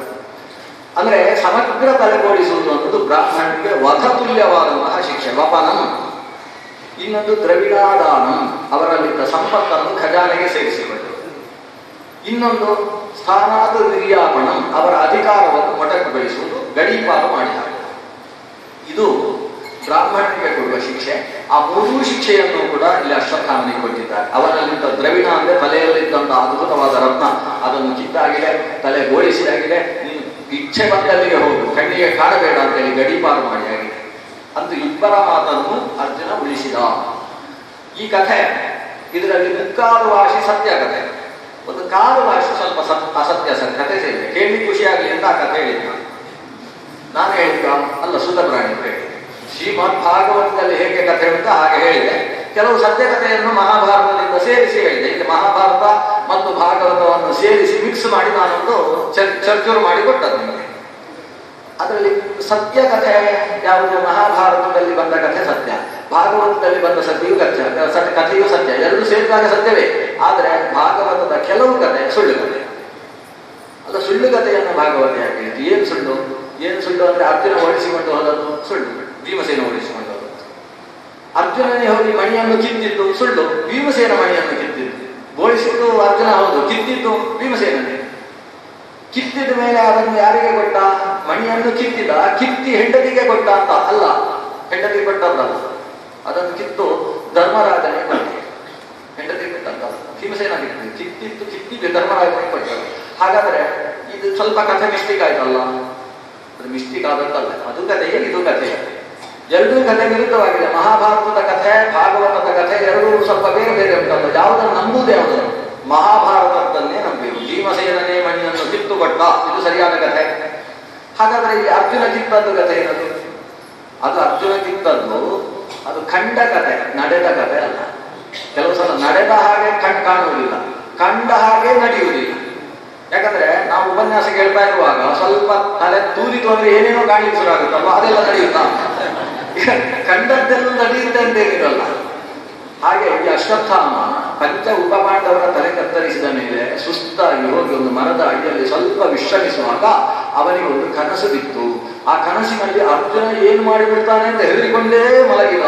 ಅರ್ಜುನ ಬಂದ ಹಾಗೆ, ಬೆನ್ನು ಹತ್ತಿದ ಹಾಗೆ, ಅಸ್ತ್ರಗಳನ್ನು ನಾವು ಪರಸ್ಪರ ಹೊಡೆದಾಡಿದ ಹಾಗೆ, ಕೊನೆಗೆ ತಲೆಯಿಂದ ಮಣಿಯನ್ನು ಕಿತ್ತು ನನ್ನನ್ನು ಓಡಿಸಿದ ಹಾಗೆ. ಇದೆಲ್ಲ ಕನಸಾದ.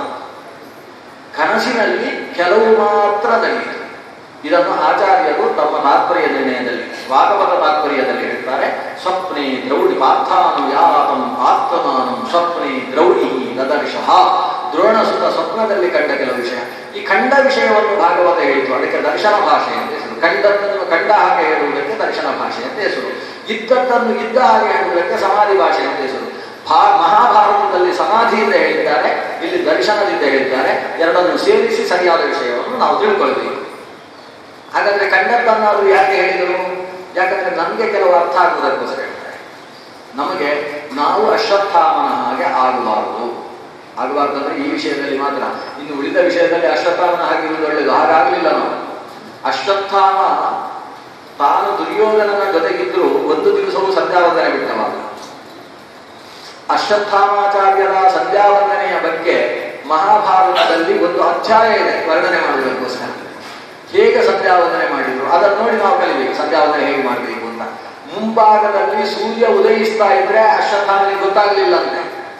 ಆ ಸೂರ್ಯನ ಬಿಸಿಲು ಮೈಗೆ ಬಿಸಿ ಆಗ್ತಾ ಬಂತು ಅಂತಾದಾಗ ಅಶ್ವತ್ಥಾಮ ಕಣ್ ತೆರೆದು ಆಮೇಲೆ ಕೂತುಕೊಂಡು ಸಂಧ್ಯಾವಂದನೆ ಮಾಡಿದ. ಆಚಾರ್ಯರು ಸದಾಚಾರ ಸ್ಮೃತಿ ಅಂತ ಗ್ರಂಥ ಬರೆದಿದ್ದಾರೆ. ನಾವು ಬೆಳಗ್ಗಿಂದ ಸಾಯಂಕಾಲ ತನಕ ಹೇಗಿರಬೇಕು ಅಂತ ತಿಳಿಸುವುದಕ್ಕೋಸ್ಕರ. ಅದರಲ್ಲಿ ಅವರು ಹೇಳ್ತಾರೆ, ಬೆಳಗ್ಗೆ ಸೂರ್ಯ ಕಾಣುವುದಕ್ಕಿಂತ ಮುಂಚೆ ಸಂಧ್ಯಾವಂದನೆ ಶುರು ಮಾಡಬೇಕು, ಗಾಯತ್ರಿ ಜಪ ಶುರು ಮಾಡಬೇಕು. ಗಾಯತ್ರಿ ಜಪ ಆಗ್ತಾ ಆಗ್ತಾ ಸೂರ್ಯನ ಬಿಸಿಲು ಮೈ ಮೇಲೆ ಬಿದ್ದ ಮೇಲೆ ಕೂತುಕೊಳ್ಬೇಕು, ಬೇಕಾದ್ರೆ ಕೂತುಕೊಳ್ಬೇಕು, ಅಲ್ಲೇ ತನಕ ನಿಂತುಕೊಂಡು ಜಪ ಮಾಡಬೇಕು ಅಂತ ಹೇಳಿದ್ದಾರೆ. ಆ ಸೂರ್ಯ ದರ್ಶನಾತಿಷ್ಠೇತು ತತಸ್ತೂಪ ವಿಷೇತವಾ, ಇದು ಆಚಾರ್ಯನ ಮಾತು. ಸೂರ್ಯ ದರ್ಶನ ಆಗುವಲ್ಲಿ ತನಕ ನಿಂತುಕೊಂಡು ಗಾಯತ್ರಿ ಜಪ ಮಾಡಬೇಕು. ಸೂರ್ಯ ದರ್ಶನ ಆದ ಮೇಲೆ ಬೇಕಾದ್ರೆ ಕೂತುಕೊಳ್ಬಹುದು. ತತಸ್ತು ಉಪವಿಷೇತವಾ, ಬೇಕಾದ್ರೆ ಕೂತ್ಕೊಂಡು ಮಾಡಬಹುದು. ನಮಗೆ ಒಂದು ಸಲ ಕೂತ್ರೆ ಸಾಕು, ನಾವು ನಿಂತುಕೊಂಡು ಮಾಡುವ ಸಂಪ್ರದಾಯವೇ ಇಲ್ಲ. ಯಾಕೆಂತ ಹೇಳಿದ್ರೆ ಸೂರ್ಯ ಉದಯಿಸುವುದಕ್ಕಿಂತ ಮುಂಚೆ ಮಾಡುವ ಕೆಲಸವೇ ಇಲ್ಲ. ವಸ್ತುತಃ ಸಂಧ್ಯಾವಂದನೆ, ಬೆಳಕಿನ ಸಂಧ್ಯಾವಂದನೆ ಆಕಾಶದಲ್ಲಿ ನಕ್ಷತ್ರ ಕಾಣುವಾಗ ಮಾಡಬೇಕು ಅಂತ ಅದೇ ಸದಾಚಾರ ಸ್ಮೃತಿಯಲ್ಲಿ ಆಚಾರ್ಯರು ಹೇಳುವುದು. ಪೂರ್ವಾಂ ಸಂಧ್ಯಾಂ ಸನಕ್ಷತ್ರಾಂ ಉತ್ತರಾಂ ಸನಿವಾಕರಾಂ. ಸಾಯಂಕಾಲದ ಸಂಧ್ಯಾವಂದನೆ ಆಕಾಶದಲ್ಲಿ ಸೂರ್ಯ ಇರುವ ಹಾಗೆ, ಬೆಳಕಿನ ಸಂಧ್ಯಾವಂದನೆ ಆಕಾಶದಲ್ಲಿ ನಕ್ಷತ್ರ ಇರುವಾಗ ಪ್ರಾರಂಭ ಆಗಬೇಕು ಅಂತ ನಾವು ಅದನ್ನು ಎಡವಟ್ಟು ಮಾಡಿಕೊಂಡಿದ್ದೇವೆ. ಈ ಎಡವಟ್ಟು ಸಿದ್ಧಾಂತದಲ್ಲಿ ಮಹಾಸಮರ್ಥರು ಅದೇನು, ಸಾಯಂಕಾಲ ಯಾವಾಗ ಮಾಡಬೇಕು? ಸೂರ್ಯ ಇದ್ದಾಗ ಮಾಡಬೇಕು, ಅದನ್ನು ಬೆಳಗ್ಗೆ ಹಾಕೊಂಡಿದ್ದೇವೆ. ಬೆಳಗ್ಗೆ ಯಾವಾಗ ಮಾಡಬೇಕು? ನಕ್ಷತ್ರ ಇರುವಾಗ ಮಾಡಬೇಕು, ಅದು ರಾತ್ರಿಗೆ ಹಾಕೊಂಡಿದ್ದೇವೆ. ಆ ಕಡೆ ಈ ಕಡೆ ಮಾಡೋದ್ರಲ್ಲಿ ಕನೆಕ್ಷನ್ ಅದು ನೆಗೆಟಿವ್ ಪಾಸಿಟಿವ್ ಇರ್ತದೆ. ಆ ಕಡೆ ಈ ಕಡೆ ಕೊಟ್ಟರೆ ಶಾರ್ಟ್ ಸರ್ಕ್ಯೂಟ್ ಆಗುತ್ತೆ, ಅದು ಗೊತ್ತಾಗಲ್ಲ ನಮಗೆ.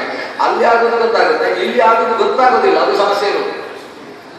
ಒಟ್ಟಿನಲ್ಲಿ ಉತ್ತಮ ಬ್ರಾಹ್ಮಣ್ಯವನ್ನು ನಿರ್ವಾಹ ಮಾಡಿದ ಶುದ್ಧ ಬ್ರಾಹ್ಮಣ, ಮಹಾಬ್ರಾಹ್ಮಣ ಅಲ್ಲ, ಶುದ್ಧ ಬ್ರಾಹ್ಮಣ ಅಶ್ವತ್ಥಾಮಾಚಾರ್ಯ, ಸಾಕ್ಷಾತ್ ರುದ್ರ ಸ್ವರೂಪಿ. ಆದರೆ ದುರ್ಯೋಧನನ ಅನ್ನದಿಂದ ಕಾರಣದಿಂದ, ಕಲಿಯ ಆವೇಶ ಆದ ಕಾರಣದಿಂದ ಅಶ್ವತ್ಥಾಮನಲ್ಲಿ ಇಂತಹ ಸಮಸ್ಯೆಗಳು ಉಂಟಾಗುತ್ತವೆ. ಅದು ಕಣ್ಣಲ್ಲಿ ಮನಸ್ಸಿನಲ್ಲಿ ತುಂಬ ಬೇಸರವನ್ನು ವ್ಯಕ್ತಪಡಿಸಿತು ಆ ರುದ್ರ ಸ್ವರೂಪಕ್ಕೆ. ನನ್ನನ್ನು ನಾನು ಹಾಳು ಮಾಡಿಕೊಂಡೆ ದುರ್ಯೋಧನನ ಸಂಬಂಧದಿಂದ. ಹೋಗಿ ಹೋಗಿ ಗರ್ಭದಲ್ಲಿದ್ದಂತಹ ಪರೀಕ್ಷಿತನನ್ನು ಸಂಹಾರ ಮಾಡುವುದಕ್ಕೆ ಶಸ್ತ್ರವನ್ನು ತ್ಯಾಗ ಮಾಡಿದೆ. ಆದರೆ ಕೃಷ್ಣನ ಬಲದಿಂದ ಅದು ಬದುಕಿತು. ಅದನ್ನು ಕೊಲ್ಲುವುದಕ್ಕೆ ಸಂಹರಿಸಿದ ಪ್ರಾಯಶ್ಚಿತ್ತಕ್ಕೋಸ್ಕರ ನಾನು ಆ ಮಗುವನ್ನು ಶಾಶ್ವತ ವಿಷ್ಣು ಲೋಕವನ್ನು ಸೇರಿಸಬೇಕು ಅಂತ ಅದೇ ಅಶ್ವತ್ಥಾಮ ಶುಕಾಚಾರ್ಯನಾಗಿ ಹುಟ್ಟಿ ಬಂದು ಆ ಪರೀಕ್ಷಿತನನ್ನು ಉದ್ಧಾರ ಮಾಡಿದ. ಹಾಗಾಗಿ ಅದೇ ರುದ್ರ ಸ್ವರೂಪ ಮತ್ತೆ ಶುಕನಾಗಿ ಆವಿರ್ಭಾವಗೊಂಡದ್ದು. ಅಶ್ವತ್ಥಾಮನ ಪ್ರಕರಣ ಮುಗಿದ ಮೇಲೆ ಪಾಂಡವರು ಮನೆಗೆ ಬಂದರು. ತಾವೆಲ್ಲ ಸ್ನಾನ ಮಾಡಿದರು, ಶುದ್ಧರಾದರು. ಒಳಗೆ ಬಂದರೆ ಇಲ್ಲಿ ಉತ್ತರಾದೇವಿ ಹೇಳ್ತಾ ಇದ್ದಾಳೆ, ದಯವಿಟ್ಟು ನನ್ನನ್ನು ರಕ್ಷಿಸಿ. ನಾನು ನನ್ನನ್ನು ರಕ್ಷಿಸಿ ಅಂತ ನಿಮ್ಮಲ್ಲಿ ಬೇಡಿಕೊಳ್ಳುವುದಿಲ್ಲ, ನನ್ನ ಗರ್ಭವನ್ನು ರಕ್ಷಿಸಿ.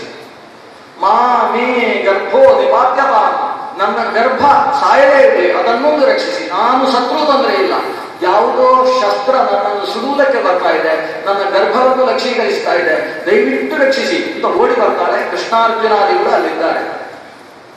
ಕೃಷ್ಣ ಆ ಉತ್ತರೆ ಆಕೆಯನ್ನು ಕೈಯಲ್ಲಿ ಇಟ್ಕೊಳ್ತಾಳೆ, ಹೆದರಬೇಡ ಅಂತ. ತನ್ನ ಉತ್ತರಾಂಚಲದಿಂದಲೇ ಆಕೆಯ ಕಣ್ಣೀರನ್ನು ಒರೆಸ್ತಾನೆ. ಅಲ್ಲಿ ಕುಂತಿದೇವಿ ನೋಡ್ತಾ ಇದ್ದಾಳೆ. ಈ ಕಣ್ಣೀರು ಒರೆಸಿ ಹೇಳ್ತಾಳೆ, ಮಗು ನೀನು ದುಃಖಿಸಬೇಡ, ಇದು ಮೊದಲ ಗರ್ಭ, ನೀನು 16 ವರ್ಷದ ಕನ್ನಿಗೆ, ಯೋಚಿಸಬೇಡ, ನಿನ್ನ ಗರ್ಭ ರಕ್ಷಿತವಾಗುವ ಹಾಗೆ ನಾನು ನೋಡಿಕೊಳ್ಳುತ್ತೇನೆ ಅಂತ ಅಭಯ ಪ್ರದಾನ ಮಾಡ್ತಾನೆ. ಅಭಯ ಪ್ರದಾನ ಆದ ಕೂಡಲೇ ಆಕೆ ಕಣ್ಣೀರು ಒರೆಸಿಕೊಂಡು ಆತನ ಪಾದಕ್ಕೆ ಬಿಟ್ಟು ಪಾದವನ್ನು ಗಟ್ಟಿಯಾಗಿ ಹಿಡಿದುಕೊಂಡು ಒಂದು ಕ್ಷಣ ಶಕ್ತಿಯನ್ನು ಸಂಪಾದಿಸಿ ಎದ್ದು ನಿಲ್ತಾಳೆ. ಕುಂತಿಯ ಸನಿಹದಲ್ಲಿ ಬಂದು ನಿಲ್ತಾಳೆ. ಅಷ್ಟರಲ್ಲಿ ಗರ್ಭದ ಸಂಹಾರಕ್ಕೋಸ್ಕರ ಬರ್ತಾ ಇದ್ದಂತಹ ಪಂಚಾಗ್ನಿ ಶಿರಸ್ಸು ಎನಿಸಿದಂತಹ ಬ್ರಹ್ಮಶಿರಸ್ಸನ್ನು ತಡೆಯುವುದಕ್ಕೋಸ್ಕರ ಭಗವಂತ ಕೃಷ್ಣ ಗರ್ಭದ ಒಳಗೆ ಒಂದು ಸುದರ್ಶನ ಅನ್ನೋ ರೂಪದಿಂದ ಪ್ರವೇಶ ಮಾಡ್ತಾನೆ. ಗದಾಪಾಣಿಯಾಗಿ ಗರ್ಭದ ಸುತ್ತ ಗರ್ಭವನ್ನೇ ತಿರುಗ್ತಾ ಇದ್ದಾನೆ ರಕ್ಷಣೆಗೋಸ್ಕರ. ವಸ್ತುತಃ ಬ್ರಹ್ಮಶಿರಸ್ಸನ್ನೇ ಅದುಮೆ ಬಿಡಬಹುದಿತ್ತು, ಆದರೆ ಬ್ರಹ್ಮಾಸ್ತ್ರದ ಶಕ್ತಿ ಅದು ಲೋಕಕ್ಕೆ ಕಡಿಮೆ ಅನ್ನುವ ಭಾವನೆ ಬರಬಾರದು. ಅದನ್ನೂ ರಕ್ಷಿಸುವ ದೃಷ್ಟಿಯಿಂದ ಅದಕ್ಕೂ ತೊಂದರೆಯಾಗದೇ ಇರುವ ಹಾಗೆ, ಗರ್ಭಕ್ಕೂ ತೊಂದರೆ ಆಗದೇ ಇರುವ ಹಾಗೆ ಭಗವಂತ ರಕ್ಷಣೆ ಕೊಡ್ತಾ ಇದ್ದಾನೆ. ಇದನ್ನು ನೋಡ್ತಾಳೆ ಕುಂತಿದೇವಿ. ಕುಂತಿದೇವಿಗೆ ಕಣ್ಣಲ್ಲಿ ಧಾರಾಕಾರವಾಗಿ ನೀರು ಸುರಿಯುತ್ತೆ. ಎಂತಹ ಕರುಣಾಮಯಿ ಕೃಷ್ಣ! ನಮ್ಮ ವಂಶದ ಮೇಲೆ ಎಷ್ಟು ಪ್ರೀತಿ! ಅನಾಥರಾದಂತಹ ವ್ಯಕ್ತಿಗಳನ್ನು ರಕ್ಷಿಸುವ ಕರುಣೆ ಎಂಥದ್ದು ಅದು ಅಂತ ಕಣ್ಣಲ್ಲಿ ನೀರು ಹಾಕಿಕೊಂಡು ಕೃಷ್ಣನನ್ನೇ ತದೇಕ ದೃಷ್ಟಿಯಿಂದ ನೋಡ್ತಾಳೆ. ನೋಡ್ತಾ ಇದ್ದ ಹಾಗೆ ಆ ಒಬ್ಬ ಕೃಷ್ಣನಲ್ಲಿ 1000 ಕೃಷ್ಣರು ಕಾಣಿಸ್ತಾರೆ ಅವರಿಗೆ. ಬಾಲ್ಯದಿಂದ ಹಿಡಿದು ಇಲ್ಲಿಯ ತನಕ ಕೃಷ್ಣ ಹೇಗೆ ಬೆಳೆದು ಬಂದ, ಹೆಜ್ಜೆ ಹೆಜ್ಜೆಯಲ್ಲಿ ಹೇಗೆ ನಮಗೆ ಕಷ್ಟ ಒದಗಿ ಬಂತು, ಕಷ್ಟ ಬಂದಾಗ ಕೃಷ್ಣನೊಬ್ಬನೇ ಅಲ್ಲೇ ನಮಗೆ ರಕ್ಷಕನಾಗಿ ನಿಂತದ್ದು ಎಲ್ಲವನ್ನು ಯೋಚಿಸಿದ್ದು. ನಾನು ಅನಾಥಿಯಾಗಿದ್ದೆ. ಕಾಡಿನಲ್ಲಿ ಪಾಂಡವನ ಜೊತೆಗೆ ಸಂಸಾರವನ್ನು ನಡೆಸ್ತಾ ಇರಬೇಕಾದ್ರೆ ಶಾಪ ಬಿತ್ತು. ಶಾಪದ ಪರಿಣಾಮವಾಗಿಯೇ ಮಾದ್ರಿ ಜೊತೆ ಸೇರಿದಂತಹ ಪಾಂಡು ಮೃತನಾಗಿ ಬಿಟ್ಟ. ಆವಾಗ ಮಾದ್ರಿದೇವಿ ನಾನು ಯಾವಾಗ ಸಹಗಮನ ಮಾಡ್ತೇನೆ ಅಂತ ಹೇಳಿದೆ, ಆವಾಗ ತಡೆದು ನಿಲ್ಲಿಸಿದ್ದು. ಅಕ್ಕ, ನನ್ನಿಂದಾಗಿ ನನ್ನ ಪತಿ ಸತ್ತದ್ದು, ಈ ಮಕ್ಕಳ ರಕ್ಷಣೆಗೋಸ್ಕರ ನೀನು ನಿಲ್ಲಲೇಬೇಕು, ನಾನು ಸಹಗಮನ ಮಾಡ್ತೇನೆ ಅಂತ ಸಹಗಮನ ಮಾಡಿದ್ದೆ. ನಾನು 16 ವರ್ಷದ ಯುಧಿಷ್ಠಿರ, 11 ವರ್ಷದ ನಕುಲ ಸಹದೇವರು ಇವರನ್ನು ಕರ್ಕೊಂಡು ನಾನು ಹಸ್ತಿನಾವತಿಗೆ ಬರಬೇಕಾದ ಅನಿವಾರ್ಯತೆ ಬಂತು. ಹಸ್ತಿನಾವತಿಗೆ ಋಷಿಮುನಿಗಳು ಕರೆದು ತಂದಾಗ ಮೊದಲು ಭೇಟಿಯಾದಂತೆ ದುರ್ಯೋಧನ ಹೇಳಿದ, ಇದು ಯಾರ ಮಕ್ಕಳು ಅಂತ ನನ್ನ ಮುಂದೆ ಪ್ರಶ್ನಿಸಿದ. ಪಾಂಡು ಸತ್ತು 4 ವರ್ಷಗಳಾದವು ನಾನು ಕೇಳಿದ್ದೇನೆ. ಗಂಡ ಇಲ್ಲದೆ ಇದ್ದ ಹೆಣ್ಣಿಗೆ ಹುಟ್ಟಿದ ಮಕ್ಕಳು ಅದು ಪಾಂಡವ ಮಕ್ಕಳು ಹೇಗಾಗ್ತಾವೆ ಅಂತ ಆತ ಪ್ರಶ್ನಿಸಿದ್ದ. ಆದರೆ ಆವಾಗ ನನ್ನನ್ನು ರಕ್ಷಣೆ ಮಾಡಿದವರು ಯಾರು? ವಿದುರ. ಮೊದಲು ನನಗೆ ಬೆನ್ನು ಕೊಟ್ಟವನೇ, ನನಗೆ ರಕ್ಷಣೆ ಕೊಟ್ಟವನೇ ವಿದುರ. ಅಣ್ಣನಾದಂತಹ ಧೃತರಾಷ್ಟ್ರ, ಭಾವನಾದ ಧೃತರಾಷ್ಟ್ರನೂ ನನಗೆ ಸಹಾಯ ಮಾಡಲಿಲ್ಲ. ಪ್ರತಿಯೊಬ್ಬರೂ ದುರ್ಯೋಧನನ ಪಕ್ಷವನ್ನು ಸೇರಿದರು. ಆದರೆ ನನ್ನನ್ನು ಕಷ್ಟ ಬಂದಾಗ ಎಲ್ಲ ರಕ್ಷಿಸಿದವ ಅಂದರೆ ಒಬ್ಬ ವಿದುರ, ಮತ್ತೊಬ್ಬ ವಿದುರನಿಂದ ನಿರಂತರ ಆರಾಧ್ಯನಾದಂತಹ ಕೃಷ್ಣ. ನಮ್ಮ ವಂಶಕ್ಕೆ ಬಲವೇ ಇಲ್ಲ ಅನ್ನುವ ಸ್ಥಿತಿಯಲ್ಲಿ, ಜೂಜಿನಲ್ಲಿ ಸೋತ ನಮ್ಮನ್ನು ಎಲ್ಲೋ ಕಳಿಸುವುದು ಅನ್ನುವ ಪರಿಸ್ಥಿತಿ ಬಂತು. ವಾರಣಾವತದಲ್ಲಿ ಅರಗಿನ ಮನೆಯಲ್ಲಿ ಸುಡಿಸುವುದು ಅನ್ನುವ ಸ್ಥಿತಿ ಬಂತು. ಎಲ್ಲಾ ಸಂದರ್ಭದಲ್ಲೂ ನಮಗೆ ಒಂದು ಭೂತವಾಗಿ ಊರುಗೋಲಾಗಿ ನಿಂತವ ಕೃಷ್ಣ. ಪಾಂಚಾಲ ವಂಶದ ಬಲ ನಮ್ಮ ಹಿಂದೆ ಬರುವುದಕ್ಕೆ ಕಾರಣವಾದವನೇ ಕೃಷ್ಣ. ಮತ್ಸ್ಯಯಂತ್ರವನ್ನು ಭೇದನೆ ಮಾಡುವುದಕ್ಕೆ ನಾವು ಬ್ರಾಹ್ಮಣ ವೇಷದಲ್ಲಿ ಅಲ್ಲಿ ಪ್ರವೇಶ ಮಾಡಿದಾಗ ಕೃಷ್ಣ ಕನಸನ್ನೆಯಿಂದ ಕುಂಬಾರನ ಮನೆಯಲ್ಲಿದ್ದ ನಮ್ಮಲ್ಲಿ ಬಂದು ಮಾತನಾಡಿಸಿ ಬಲ ತುಂಬಿಸಿ, ನಾಳೆ ನಿನ್ನ ಮಕ್ಕಳು ಪಾಂಡವರ ಪಾಂಚಾಲರ ಸಂಬಂಧಿಗಳಾಗ್ತಾರೆ, ಅಷ್ಟರಲ್ಲಿ ಏನಾದರೂ ತೊಂದರೆ ಆಗಿದ್ದರೆ ನಾನಿದ್ದೇನೆ, ಹೆದರಬೇಡ ಅಂತ ನನ್ನ ಕಣ್ಣೀರು ಒರೆಸುವ ಕೆಲಸ ಮಾಡಿದರು ಅನ್ನೋದನ್ನು ಕೃಷ್ಣ. ವಸ್ತುತಃ ಕೃಷ್ಣ ಅವನು ನನ್ನ ನೇರ ಸಂಬಂಧಿ. ವಸುದೇವನ ತಂಗಿಯಾದಂತಹ ನನಗೆ ಅಣ್ಣನ ಮಗನಾಗಬೇಕು. ಆದರೆ ಆ ಕೃಷ್ಣ ನನ್ನ ಮೇಲೆ ಅಷ್ಟು ಪ್ರೀತಿಯ ಹೊನಲನ್ನು ಹರಿಸಬೇಕು ಅಂತ ಇರಲಿಲ್ಲ.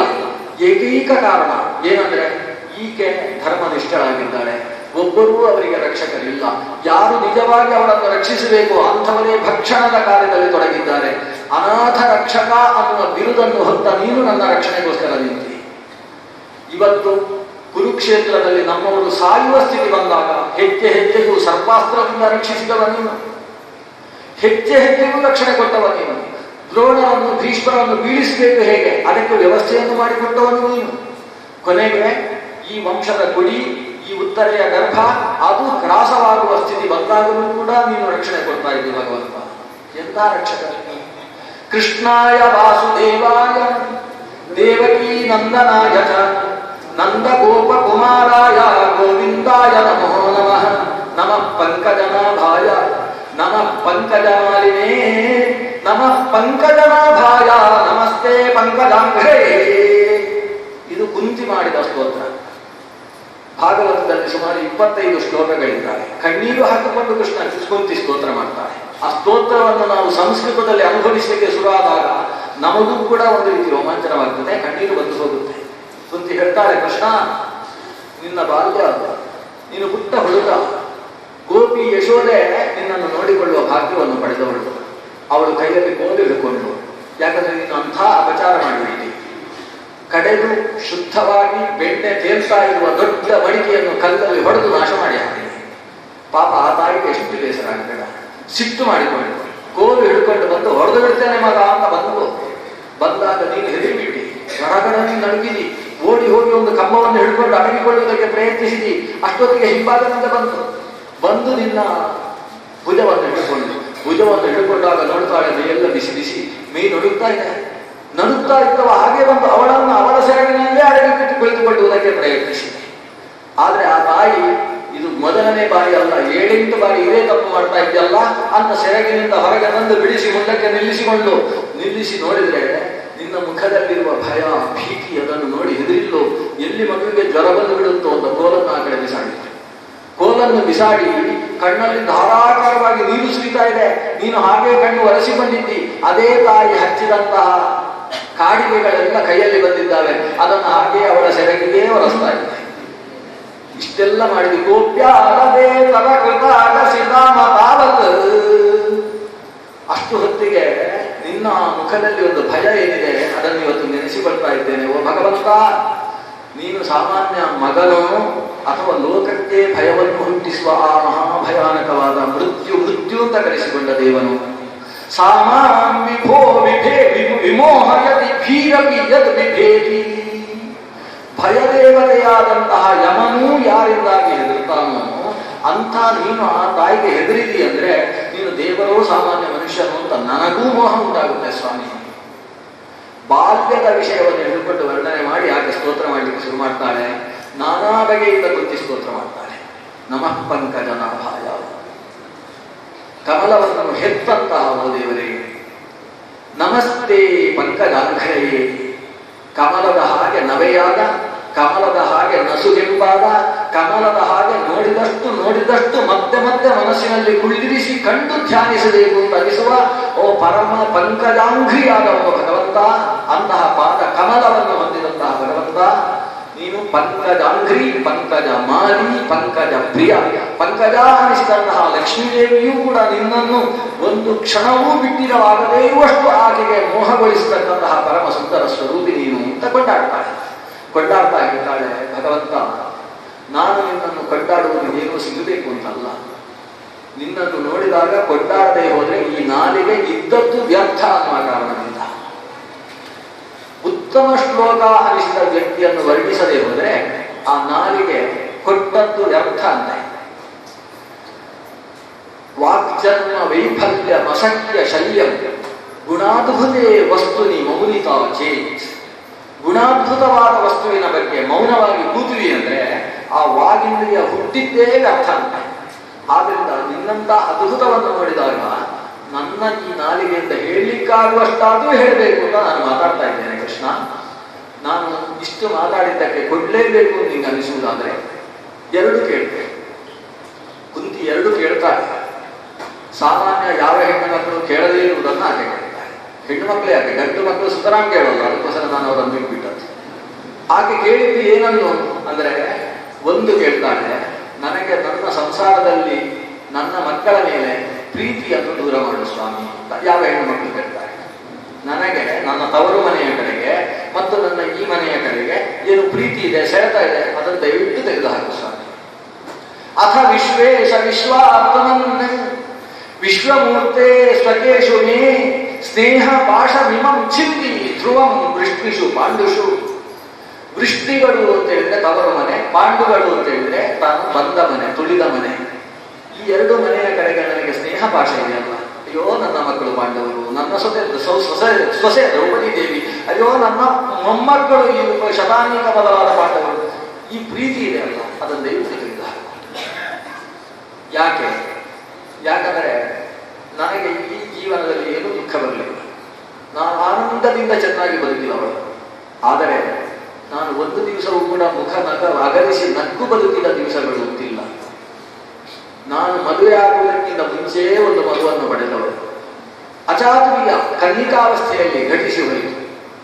ಆದರೆ ಆ ಮಗುವನ್ನು ನೀರಲ್ಲಿ ತೆಗೆದುಬಿಟ್ಟೆನಲ್ಲ ಅಂತ ಅದನ್ನು ನೆನೆಸಿಕೊಂಡೇ ಆ ಹುಟ್ಟುವಾಗಲೇ ಕರ್ಣದಲ್ಲಿ ಕುಂಡಲಭೂಷಿತವಾಗಿ ಹುಟ್ಟಿದ ನನ್ನ ಮನಸ್ಸನ್ನು ಇವತ್ತಿಗೂ ಆಕರ್ಷಣೆ ಮಾಡ್ತಾ ಇರತಕ್ಕಂಥ ಆ ಮಗುವನ್ನು ನನ್ನ ಮಕ್ಕಳ ಕೈಯಲ್ಲೇ ಕುರುಕ್ಷೇತ್ರದಲ್ಲಿ ಕರ್ಣನ ಅವಸಾನಕ್ಕೆ ಕಾರಣವಾದೆ ಅಂತ ಇವತ್ತಿನ ತನಕ ಹೊರಗುತ್ತಾನೆ ಬದುಕಿದೆ. ಆಗಲಿ ನನ್ನ ಕನ್ನಿಕಾವಸ್ಥೆಗೆ ಮಾರಕವಾಗಿ ಒಂದು ಮಗು ಹುಟ್ಟಿದೆ ಅನ್ನೋದು ಲೋಕಕ್ಕೆ ಅವತಾರ ಯಾರಿಗೂ ತಿಳಿಯದೇ ಇರುವ ಹಾಗೆ ಋಷಿಗಳೇ ದೂರ್ವಾಸರು ಅನುಗ್ರಹ ಮಾಡಿಕೊಟ್ಟಿದ್ರು. ಅದರ ಪರಿಣಾಮವಾಗಿ ಚಕ್ರವರ್ತಿ ಕುಲ ಸಂಜಾತನಾದ ಪಾಂಡುವಿನ ವಧುವಾದೆ ಪರಿಣಾಮ ಪಾಂಡುವಿನ ಜೊತೆಗೆ ಕಾಡಿನಲ್ಲಿ ವಾಸ ಮಾಡಿದೆ. ಅಲ್ಲಿಗೂ ಆನಂದ ಇಲ್ಲ. ಊರಿಗೆ ಬಂದರೆ ಮಕ್ಕಳು ಕಾಡಿಗೆ ಹೋದ್ರು, ನಾನು ಕಾಡಿಗೆ ಹೋದ್ನು, ವಿದುರನ ಮನೆಯಲ್ಲಿ ಖುಷಿಯಾಗಿರಬಹುದಿತ್ತು. ಆದರೆ ಪಾಂಡವರು ಕಾಡಿಗೆ ಹೋಗಿ ಆನಂದದಿಂದ ಬದುಕಿದ್ರು. 78,000 ಋಷಿ ಮುನಿಗಳ ಜೊತೆಗೆ ಆನಂದದಿಂದ ಬದುಕಿದ್ರು. ಆದರೆ ನಾನು ಮಾತ್ರ ಕಣ್ಣೀರಲ್ಲೇ ಕೈ ತೊಳಿಕೊಂಡು ಆ ಒದ್ದೆಯಾದ ಕೈಯಲ್ಲಿ ಅನ್ನವೂ ಕೂಡ ರುಚಿಸದೇ ಒದ್ದಾಡಿದೆ ಮನೆಯಲ್ಲಿ. ಯಾಕೆ? ಅಯ್ಯೋ, ನನ್ನ ಸೊಸೆ ದ್ರೌಪದಿ ಕಾಡಿನಲ್ಲಿ ಎಷ್ಟು ಕಷ್ಟಪಡ್ತಾ ಇದ್ದಾಳೋ, ನನ್ನ ಮಕ್ಕಳು ಎಷ್ಟು ಕಷ್ಟಪಡ್ತಾ ಇದ್ದಾರೋ, ದುಃಖಿಸಿಕೊಂಡೇ ಮನೆಯಲ್ಲಿ ಕಾಲ ಕಳೆದೆ. ಏನು ದುಃಖ ಇತ್ತು ನನಗೆ. ವಿದುರನ ಜೊತೆಗೆ ಧರ್ಮಶಾಸ್ತ್ರಗಳನ್ನು ಚಿಂತನೆ ಮಾಡಿಕೊಂಡು ಅಧ್ಯಾತ್ಮ ಸಾಧನೆಯನ್ನು ಮಾಡುವ ಅವಕಾಶವಿದ್ದರೂ ಕೈ ಚೆಲ್ಲಿ ಕುಳಿತೆ. ವಿದುರ ತನ್ನ ಪತ್ನಿ ಮಕ್ಕಳ ಜೊತೆಗೆ ನಿರಂತರ ಧರ್ಮ ಚಿಂತನೆಯಲ್ಲಿ ತೊಡಗಿದ್ರೂ ಕೂಡ ನಾನು ಅಲ್ಲೇ ಕುಳಿತು ಅದನ್ನು ಯೋಚಿಸದೇ ಕೂತುಬಿಟ್ಟೆ. ಕಾರಣ ಏನು? ನನ್ನ ಮಕ್ಕಳು, ನನ್ನ ಸೊಸೆ. ಹಾಗಾದ್ರೆ ನನ್ನ ಅನ್ನೋದು ಎಷ್ಟು ತೊಂದರೆ ಕೊಟ್ಟಿತು ನನಗೆ. ನನ್ನ ಇಡೀ ಜೀವನದಲ್ಲಿ ನಾನು ತೊಂದರೆ ಪಟ್ಟದ್ದೇ ನನ್ನ ಮಕ್ಕಳು ಅನ್ನುವ ಕಾರಣದಿಂದ.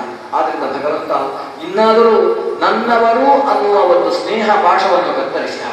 ಆ ಸ್ನೇಹ ಪಾಶವನ್ನು ಕತ್ತರಿಸಿದ್ದರ ಪರಿಣಾಮ ಏನಾಗಬೇಕು? ನಿನ್ನಲ್ಲಿ ತ್ವಯಿಚಾನನ್ಯ ವಿಷಯ ಭಕ್ತಿ, ನಿನ್ನಲ್ಲಿ ಅನನ್ಯ ವಿಷಯವಾದ ಭಕ್ತಿ ಸ್ನೇಹ ಪಾಶ ನಿನ್ನ ವಿಷಯದಲ್ಲಿ ಹುಟ್ಟುವ ಹಾಗೆ ನನಗೆ ಮಾಡು. ಅದರಿಂದ ನನಗೆ ದುಃಖ ಇಲ್ಲ. ಯಾಕಂದ್ರೆ ನಿನ್ನಲ್ಲಿ ದುಃಖ ಇಲ್ಲ. ಯಾರ ಮೇಲೆ ಪ್ರೀತಿ ಇದೆಯೋ ಅವರಿಗೆ ದುಃಖ ಆದಾಗ ಪ್ರೀತಿ ಇಟ್ಟದ್ದರ ಕಾರಣದಿಂದ ದುಃಖವಾಗುತ್ತೆ. ದುಃಖವೇ ಇಲ್ಲದೆ ಇದ್ದ ಪರಮಾನಂದ ಸ್ವರೂಪದಲ್ಲಿ ಪ್ರೀತಿ ಇಟ್ಟರೆ ನಾವು ಕೂಡ ಪರಮಾನಂದ ಸ್ವರೂಪರಾಗಿ ಇರ್ತೇವೆ. ಆದ್ರಿಂದ ಪರಮಾನಂದಮಯನಾದ ನಿತ್ಯ ನಿರ್ಧೂತ ದುಃಖನಾದ ಓ ಭಗವಂತ, ನಿನ್ನಲ್ಲಿ ನನ್ನ ಸ್ನೇಹ ಪಾಶವನ್ನು ಗಟ್ಟಿಗೊಳಿಸು ಸ್ವಾಮಿ. ಇದು ಆಕೆ ಕೇಳಿದ ಮೊದಲ ವರ. ಎರಡನೇ ವರ ಕೇಳ್ತಾಳೆ. ಇನ್ನೊಂದು ವರ ಕೊಟ್ಟು, ಏನು? ನಿರಂತರ ವಿಪತ್ತುಗಳು ನನಗೆ ಬರ್ತಾ ಇರಲಿ. ವಿಪದ ಸಂತು ನಶ್ಯಶ್ವತ್ ತತ್ರ ತತ್ರ ಜಗದ್ಗುರೋ ಭವತೋ ದರ್ಶನಂ ಯತ್ ಸ್ಯಾತ್ ಅಪುನರ್ಭವ ದರ್ಶನಂ. ನಾನು ಜೀವನದಲ್ಲಿ ಎಷ್ಟೋ ದುಃಖವನ್ನು ಅನುಭವಿಸಿ ದುಃಖವೋ ಅನ್ನುವ ಮೂರ್ತಿವೆತ್ತ ದುಃಖದ ಹಾಗೆ ಬದುಕಿದೆ. ಆದರೆ ಎಲ್ಲಿ ದುಃಖ ಕಟ್ಟೆ ಮೀರುವ ಸ್ಥಿತಿಗೆ ಬಂತು ಅಲ್ಲಿ ಪರಮಾನಂದಮಯನಾದ ನಿನ್ನನ್ನು ಕಂಡೆ. ಎಲ್ಲೆಲ್ಲಿ ದುಃಖ ಉತ್ಕೃಷ್ಟ ಸ್ಥಿತಿಗೆ ಹೋಯಿತು ಅಲ್ಲಿ ನೀನು ನಮಗೆ ಕಾಣಿಸಿಕೊಂಡು ದುಃಖವನ್ನೆಲ್ಲ ಉಪಶಮನ ಮಾಡಿದೆ. ಅದೇ ಆನಂದ ಅನ್ನುವ ಸ್ಥಿತಿಯಲ್ಲಿ ನಾವಿದ್ದಾಗ ನೀನು ಕಾಣಿಸಿಕೊಂಡಿಲ್ಲ. ತಾಪತ್ರಯ ಸಂಕಟ ಬಂದಾಗ ಈ ವೆಂಕಟರಮಣ ಬರುತ್ತದೆ. ಖುಷಿಯಿಂದ ಇರುವಾಗ ದೇವರ ಸುದ್ದಿಯೇ ಇಲ್ಲ. ಹಾಗಾದರೆ ನೀನು ಕಾಣಿಸಬೇಕು ಅಂತಾದ್ರೆ ದುಃಖ ಬರಬೇಕು. ಸುಖ ಇದ್ದರೆ ನೀನು ಕಾಣಿಸೋಲ್ಲ. ಯಾಕಂದ್ರೆ ಸುಖದ ಹೊತ್ತಿಗೆ ನಿನ್ನನ್ನು ನೆನಿಬೇಕು ಅಂತ ಯೋಚನೆ ಬರುವುದಿಲ್ಲ. ಆದ್ರಿಂದ ನಮ್ಮ ಸ್ವರೂಪಕ್ಕೆ ವಿಪತ್ತುಗಳು ಬಂದೆಯೇ ನೀನು ಕಾಣಿಸುವುದು ಅಂತಾದ್ರೆ ನಿನ್ನ ಕಾಣಿಕೆ ಎಂಬ ಆನಂದಕ್ಕಿಂತ ಭಿನ್ನವಾದ ಮತ್ತೊಂದು ಮಹದಾನಂದ ಅನ್ನೋದು ಯಾವಾಗ ಇಲ್ಲವೋ ಆವಾಗ ನಿನ್ನ ಕಾಣಿಕೆಗೆ ಕಾರಣವಾದ ವಿಪತ್ತಾದರೂ ನಮಗೆ ಅಮೃತವೇ ಅಂತ ಅಂತಹ ವಿಪತ್ತುಗಳು. ಇದನ್ನು ನಾವು ಇವತ್ತು ಕೇಳಬಾರ್ದು. ಯಾಕಂದ್ರೆ ನಮಗೆ ವಿಪತ್ತು ಬಂದರೆ ದೇವರು ನೆನಪಾಗುವುದಿಲ್ಲ. ನಮಗೆ ಅಕಸ್ಮಾತ್ ಬೆನ್ನಿಗೆ ಒಂದು ಪೆಟ್ಟು ಬಿದ್ದರೆ ನಾವು ಅಯ್ಯೋ ಅಂತೇವೆ ಹೊರತು ದೇವರೇ ನಮ್ಮವರು. ಇಲ್ಲ ಅಪ್ಪ ಅಂತೇವೆ, ಇಲ್ಲ ಅಯ್ಯಪ್ಪ ಅಂತೇವೆ, ಇದಕ್ಕಿಂತಲೇ ಹೇಳೋದು. ಆದ್ರಿಂದ ನಾವು ನಮಗೆ ದೇವರು ನೆನಪಾಗುವುದು ಸ್ವಲ್ಪವಾದರೂ ಯಾವಾಗ ಸ್ವಲ್ಪ ಆನಂದವಾಗಿ ಎಲ್ಲ ಇದ್ರೆ ದೇವರು ನೆನಪಾಗುವ ಸ್ಥಿತಿ ನಮ್ಮಲ್ಲಿದೆ.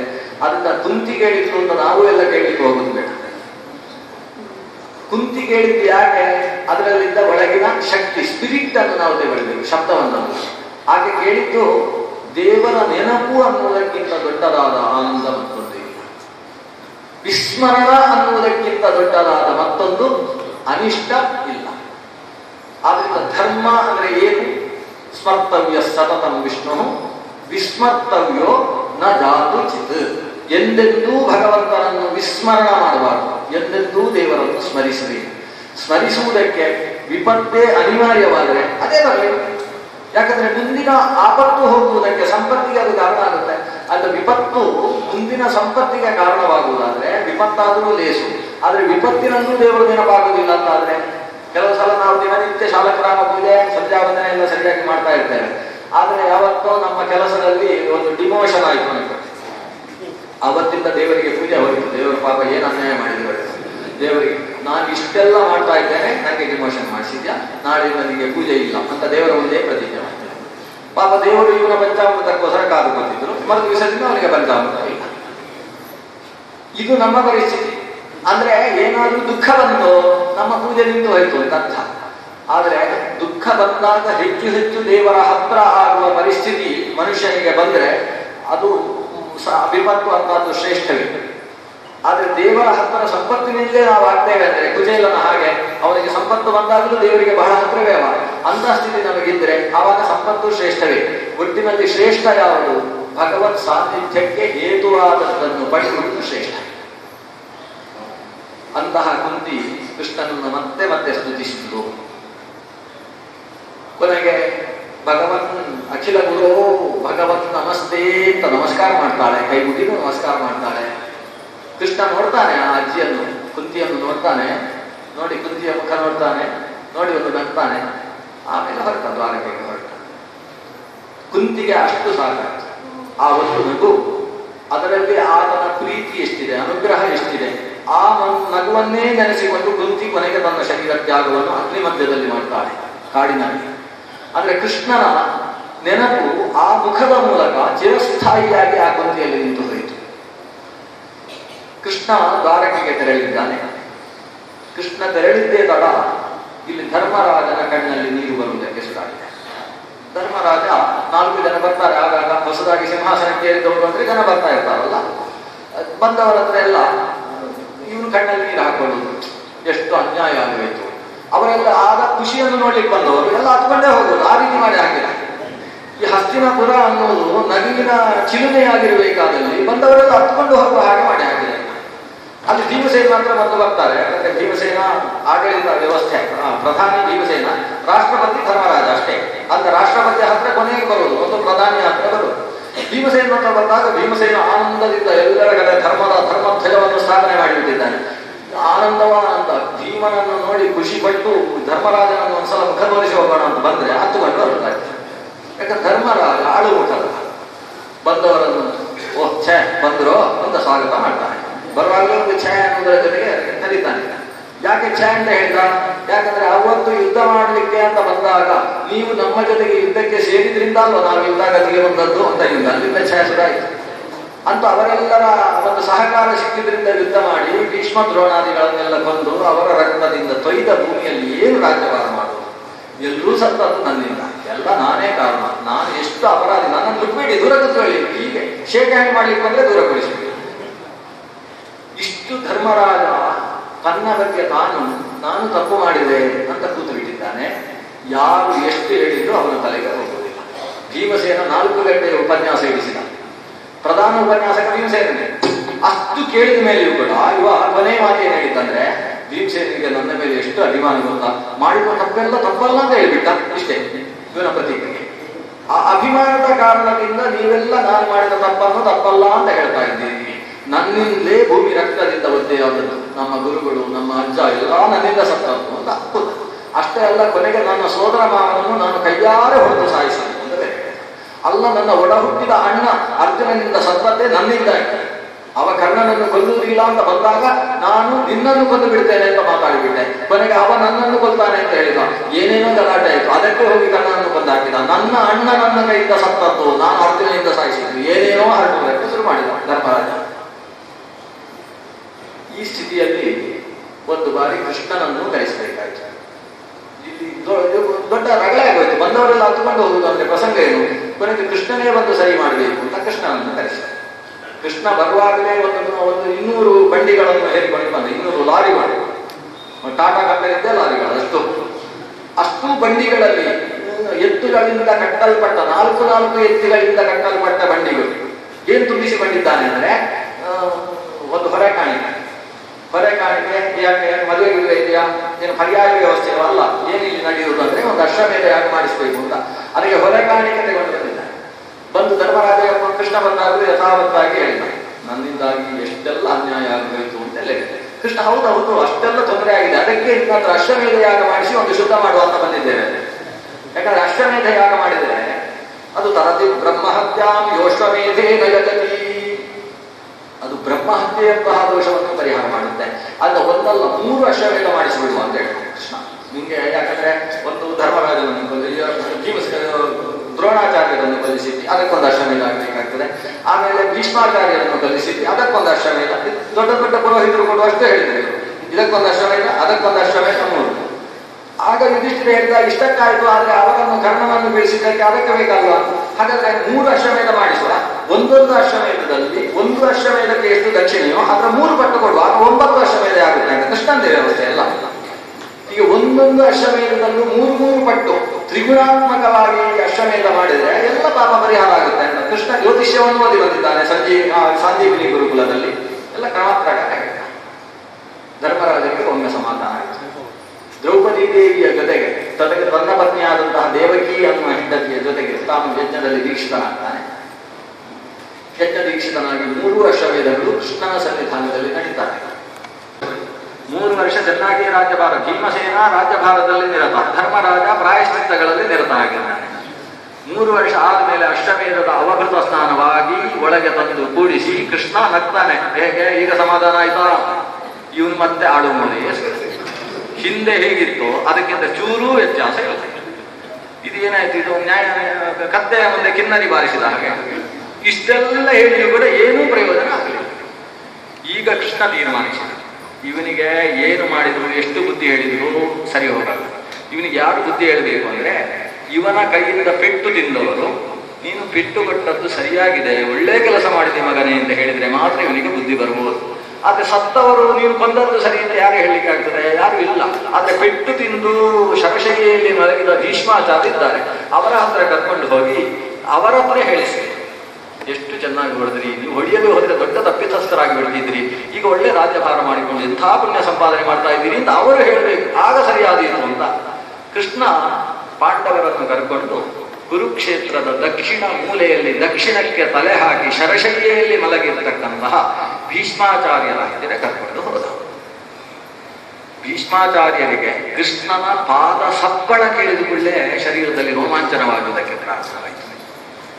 ನಮಗೆಲ್ಲ ಪಾದ ಸಪ್ಪಳ ಕೇಳಿದ್ರೆ ಯಾರು ಬಂದದ್ದು ಅಂತ ಗೊತ್ತಾಗುವುದಿಲ್ಲ. ಆದ್ರೆ ಅತ್ಯಂತ ಪ್ರೀತ್ಯಾಸ್ಪದನಾದ ಒಬ್ಬ ವ್ಯಕ್ತಿ ಇದ್ರೆ ಆ ಹೆಜ್ಜೆ ಇಟ್ಟಾಗಲೇ ಇದು ಇವರು ಗೊತ್ತಾಗ್ತದೆ. ಮನೆಯಲ್ಲಿ ಪತ್ನಿಗೆ ಅದೆಷ್ಟೋ ಸ್ಕೂಟರ್ಗಳು ರೋಡಲ್ಲಿ ಹೋಗ್ತಾ ಇದ್ರು ಕೂಡ ಗಂಡನ ಸ್ಕೂಟರ್ ಬಂದಾಗ ಗೊತ್ತಾಗ್ತದೆ ಇವಂದೇ. ಹಾಗೆ ಕೃಷ್ಣನ ಹೆಜ್ಜೆಯ ಸಪ್ಪಳ ಕೇಳಿದ್ದೇ ತಡ ಅರ್ಥವಾಗಬೇಕು. ಕೃಷ್ಣ ಬರ್ತಾ ಇದ್ದಾನೆ, ಕಣ್ಣಲ್ಲಿ ಧಾರಾಕಾರವಾಗಿ ಬಾಷ್ಪ, ಎಂಥ ಕರುಣಾಮಯಿ. ಈ ಒಬ್ಬ ಭಕ್ತ, ಅವನ ಸಾವಿರಾರು ಭಕ್ತರಲ್ಲಿ ಯಾವುದೋ ಒಂದು ಅಣುವಿಗೆ ಸದೃಶವಾದ ಭಕ್ತ ಇದು ಈ ಭೀಷ್ಮ. ಆದರೆ ಇವನು ಸಾಯಲಿಕ್ಕೆ ಬಿದ್ದಿದ್ದಾನೆ ಅನ್ನುವುದನ್ನು ನೆನಪಿನಲ್ಲಿಟ್ಟುಕೊಂಡು ಸಾಯುವ ಹೊತ್ತಿಗೆ ದರ್ಶನ ಕೊಟ್ಟು ಉದ್ಧಾರ ಮಾಡುವ ಅಂತ ಬಂದಿದ್ದಾನಲ್ಲ ಕೃಷ್ಣ ಅಂತ ಮನಸ್ಸಿನಲ್ಲಿ ತುಂಬಿಕೊಂಡ ಭೀಷ್ಮ. ಪಾಂಡವರನ್ನು ಮುಂದೆ ಕಳಿಸಿದ ಕೃಷ್ಣ. ಪಾಂಡವರನ್ನು ನೋಡಿದ ಭೀಷ್ಮಾಚಾರ್ಯ. ನೋಡಿದರೆ ಧರ್ಮರಾಜ ಕಾಣಿಸಲಿಲ್ಲ. ಎಲ್ಲಿ ನನ್ನ ಪ್ರೀತಿಯ ಮೊಮ್ಮಗ ಧರ್ಮರಾಜ ಅಂತ ಕೇಳಿದ. ಇವರಿಗೆ ಆಶ್ಚರ್ಯ, ಅಂದ್ರೆ ನಮ್ಮ ಅಣ್ಣ ಎಲ್ಲಿ ಹೋಗಿದ್ದಾನೆ ಅಂತ ನೋಡಿದ್ರೆ ಆ ಕಡೆ ಅಡಗಿ ಕೂತ್ಕೊಂಡಿದ್ದಾನೆ, ಯಾವುದೋ ಸತ್ತ ಆನೆಯ ಹಿಂಭಾಗದಲ್ಲಿ ಅಡಗ. ಹೆದರಿಕೆ ಅವನಿಗೆ. ಎಲ್ಲಿ ಭೀಷ್ಮರ ಮುಂದೆ ಬಂದ್ರೆ ಬೈದು ಬಿಡ್ತಾರೋ, ಅಜ್ಜ ಹೀಗೆ ಮಾಡಿಬಿಟ್ಟು ಅಲ್ಲ ಅಂತ ಬೈದು ಬಿಡ್ತಾರೋ ಅಂತ ಹೆದರಿಕೆ. ಕೊನೆಗೆ ಕೃಷ್ಣ ಕರೆದ, ನೋಡು ಧರ್ಮರಾಜ ಕರೀತಾ ಇದ್ದಾರೆ ಭೀಷ್ಮಾಚಾರ್ಯರು ನಿನ್ನನ್ನು. ಧರ್ಮರಾಜ ಬಂದವನನ್ನು ಹತ್ತಿರಕ್ಕೆ ಹಿಡಿದು ಕಣ್ಣಿನಿಂದಲೇ ಆಲಿಂಗಿಸಿಕೊಂಡಂತಹ ಭೀಷ್ಮಾಚಾರ್ಯ. ಮಾಡಿದ ಮೇಲೆ ನಿಮ್ಮ ಕೈ ತೊಳೆಯುವುದಕ್ಕೆ ಅವನ ಕೈಯಿಂದ ನೀರು ಹಾಕಿಸಿ ಬರ್ತೀರಿ, ಎಲ್ಲಾ ಕೆಲಸವನ್ನು ಮಾಡಿಸ್ತೀರಿ.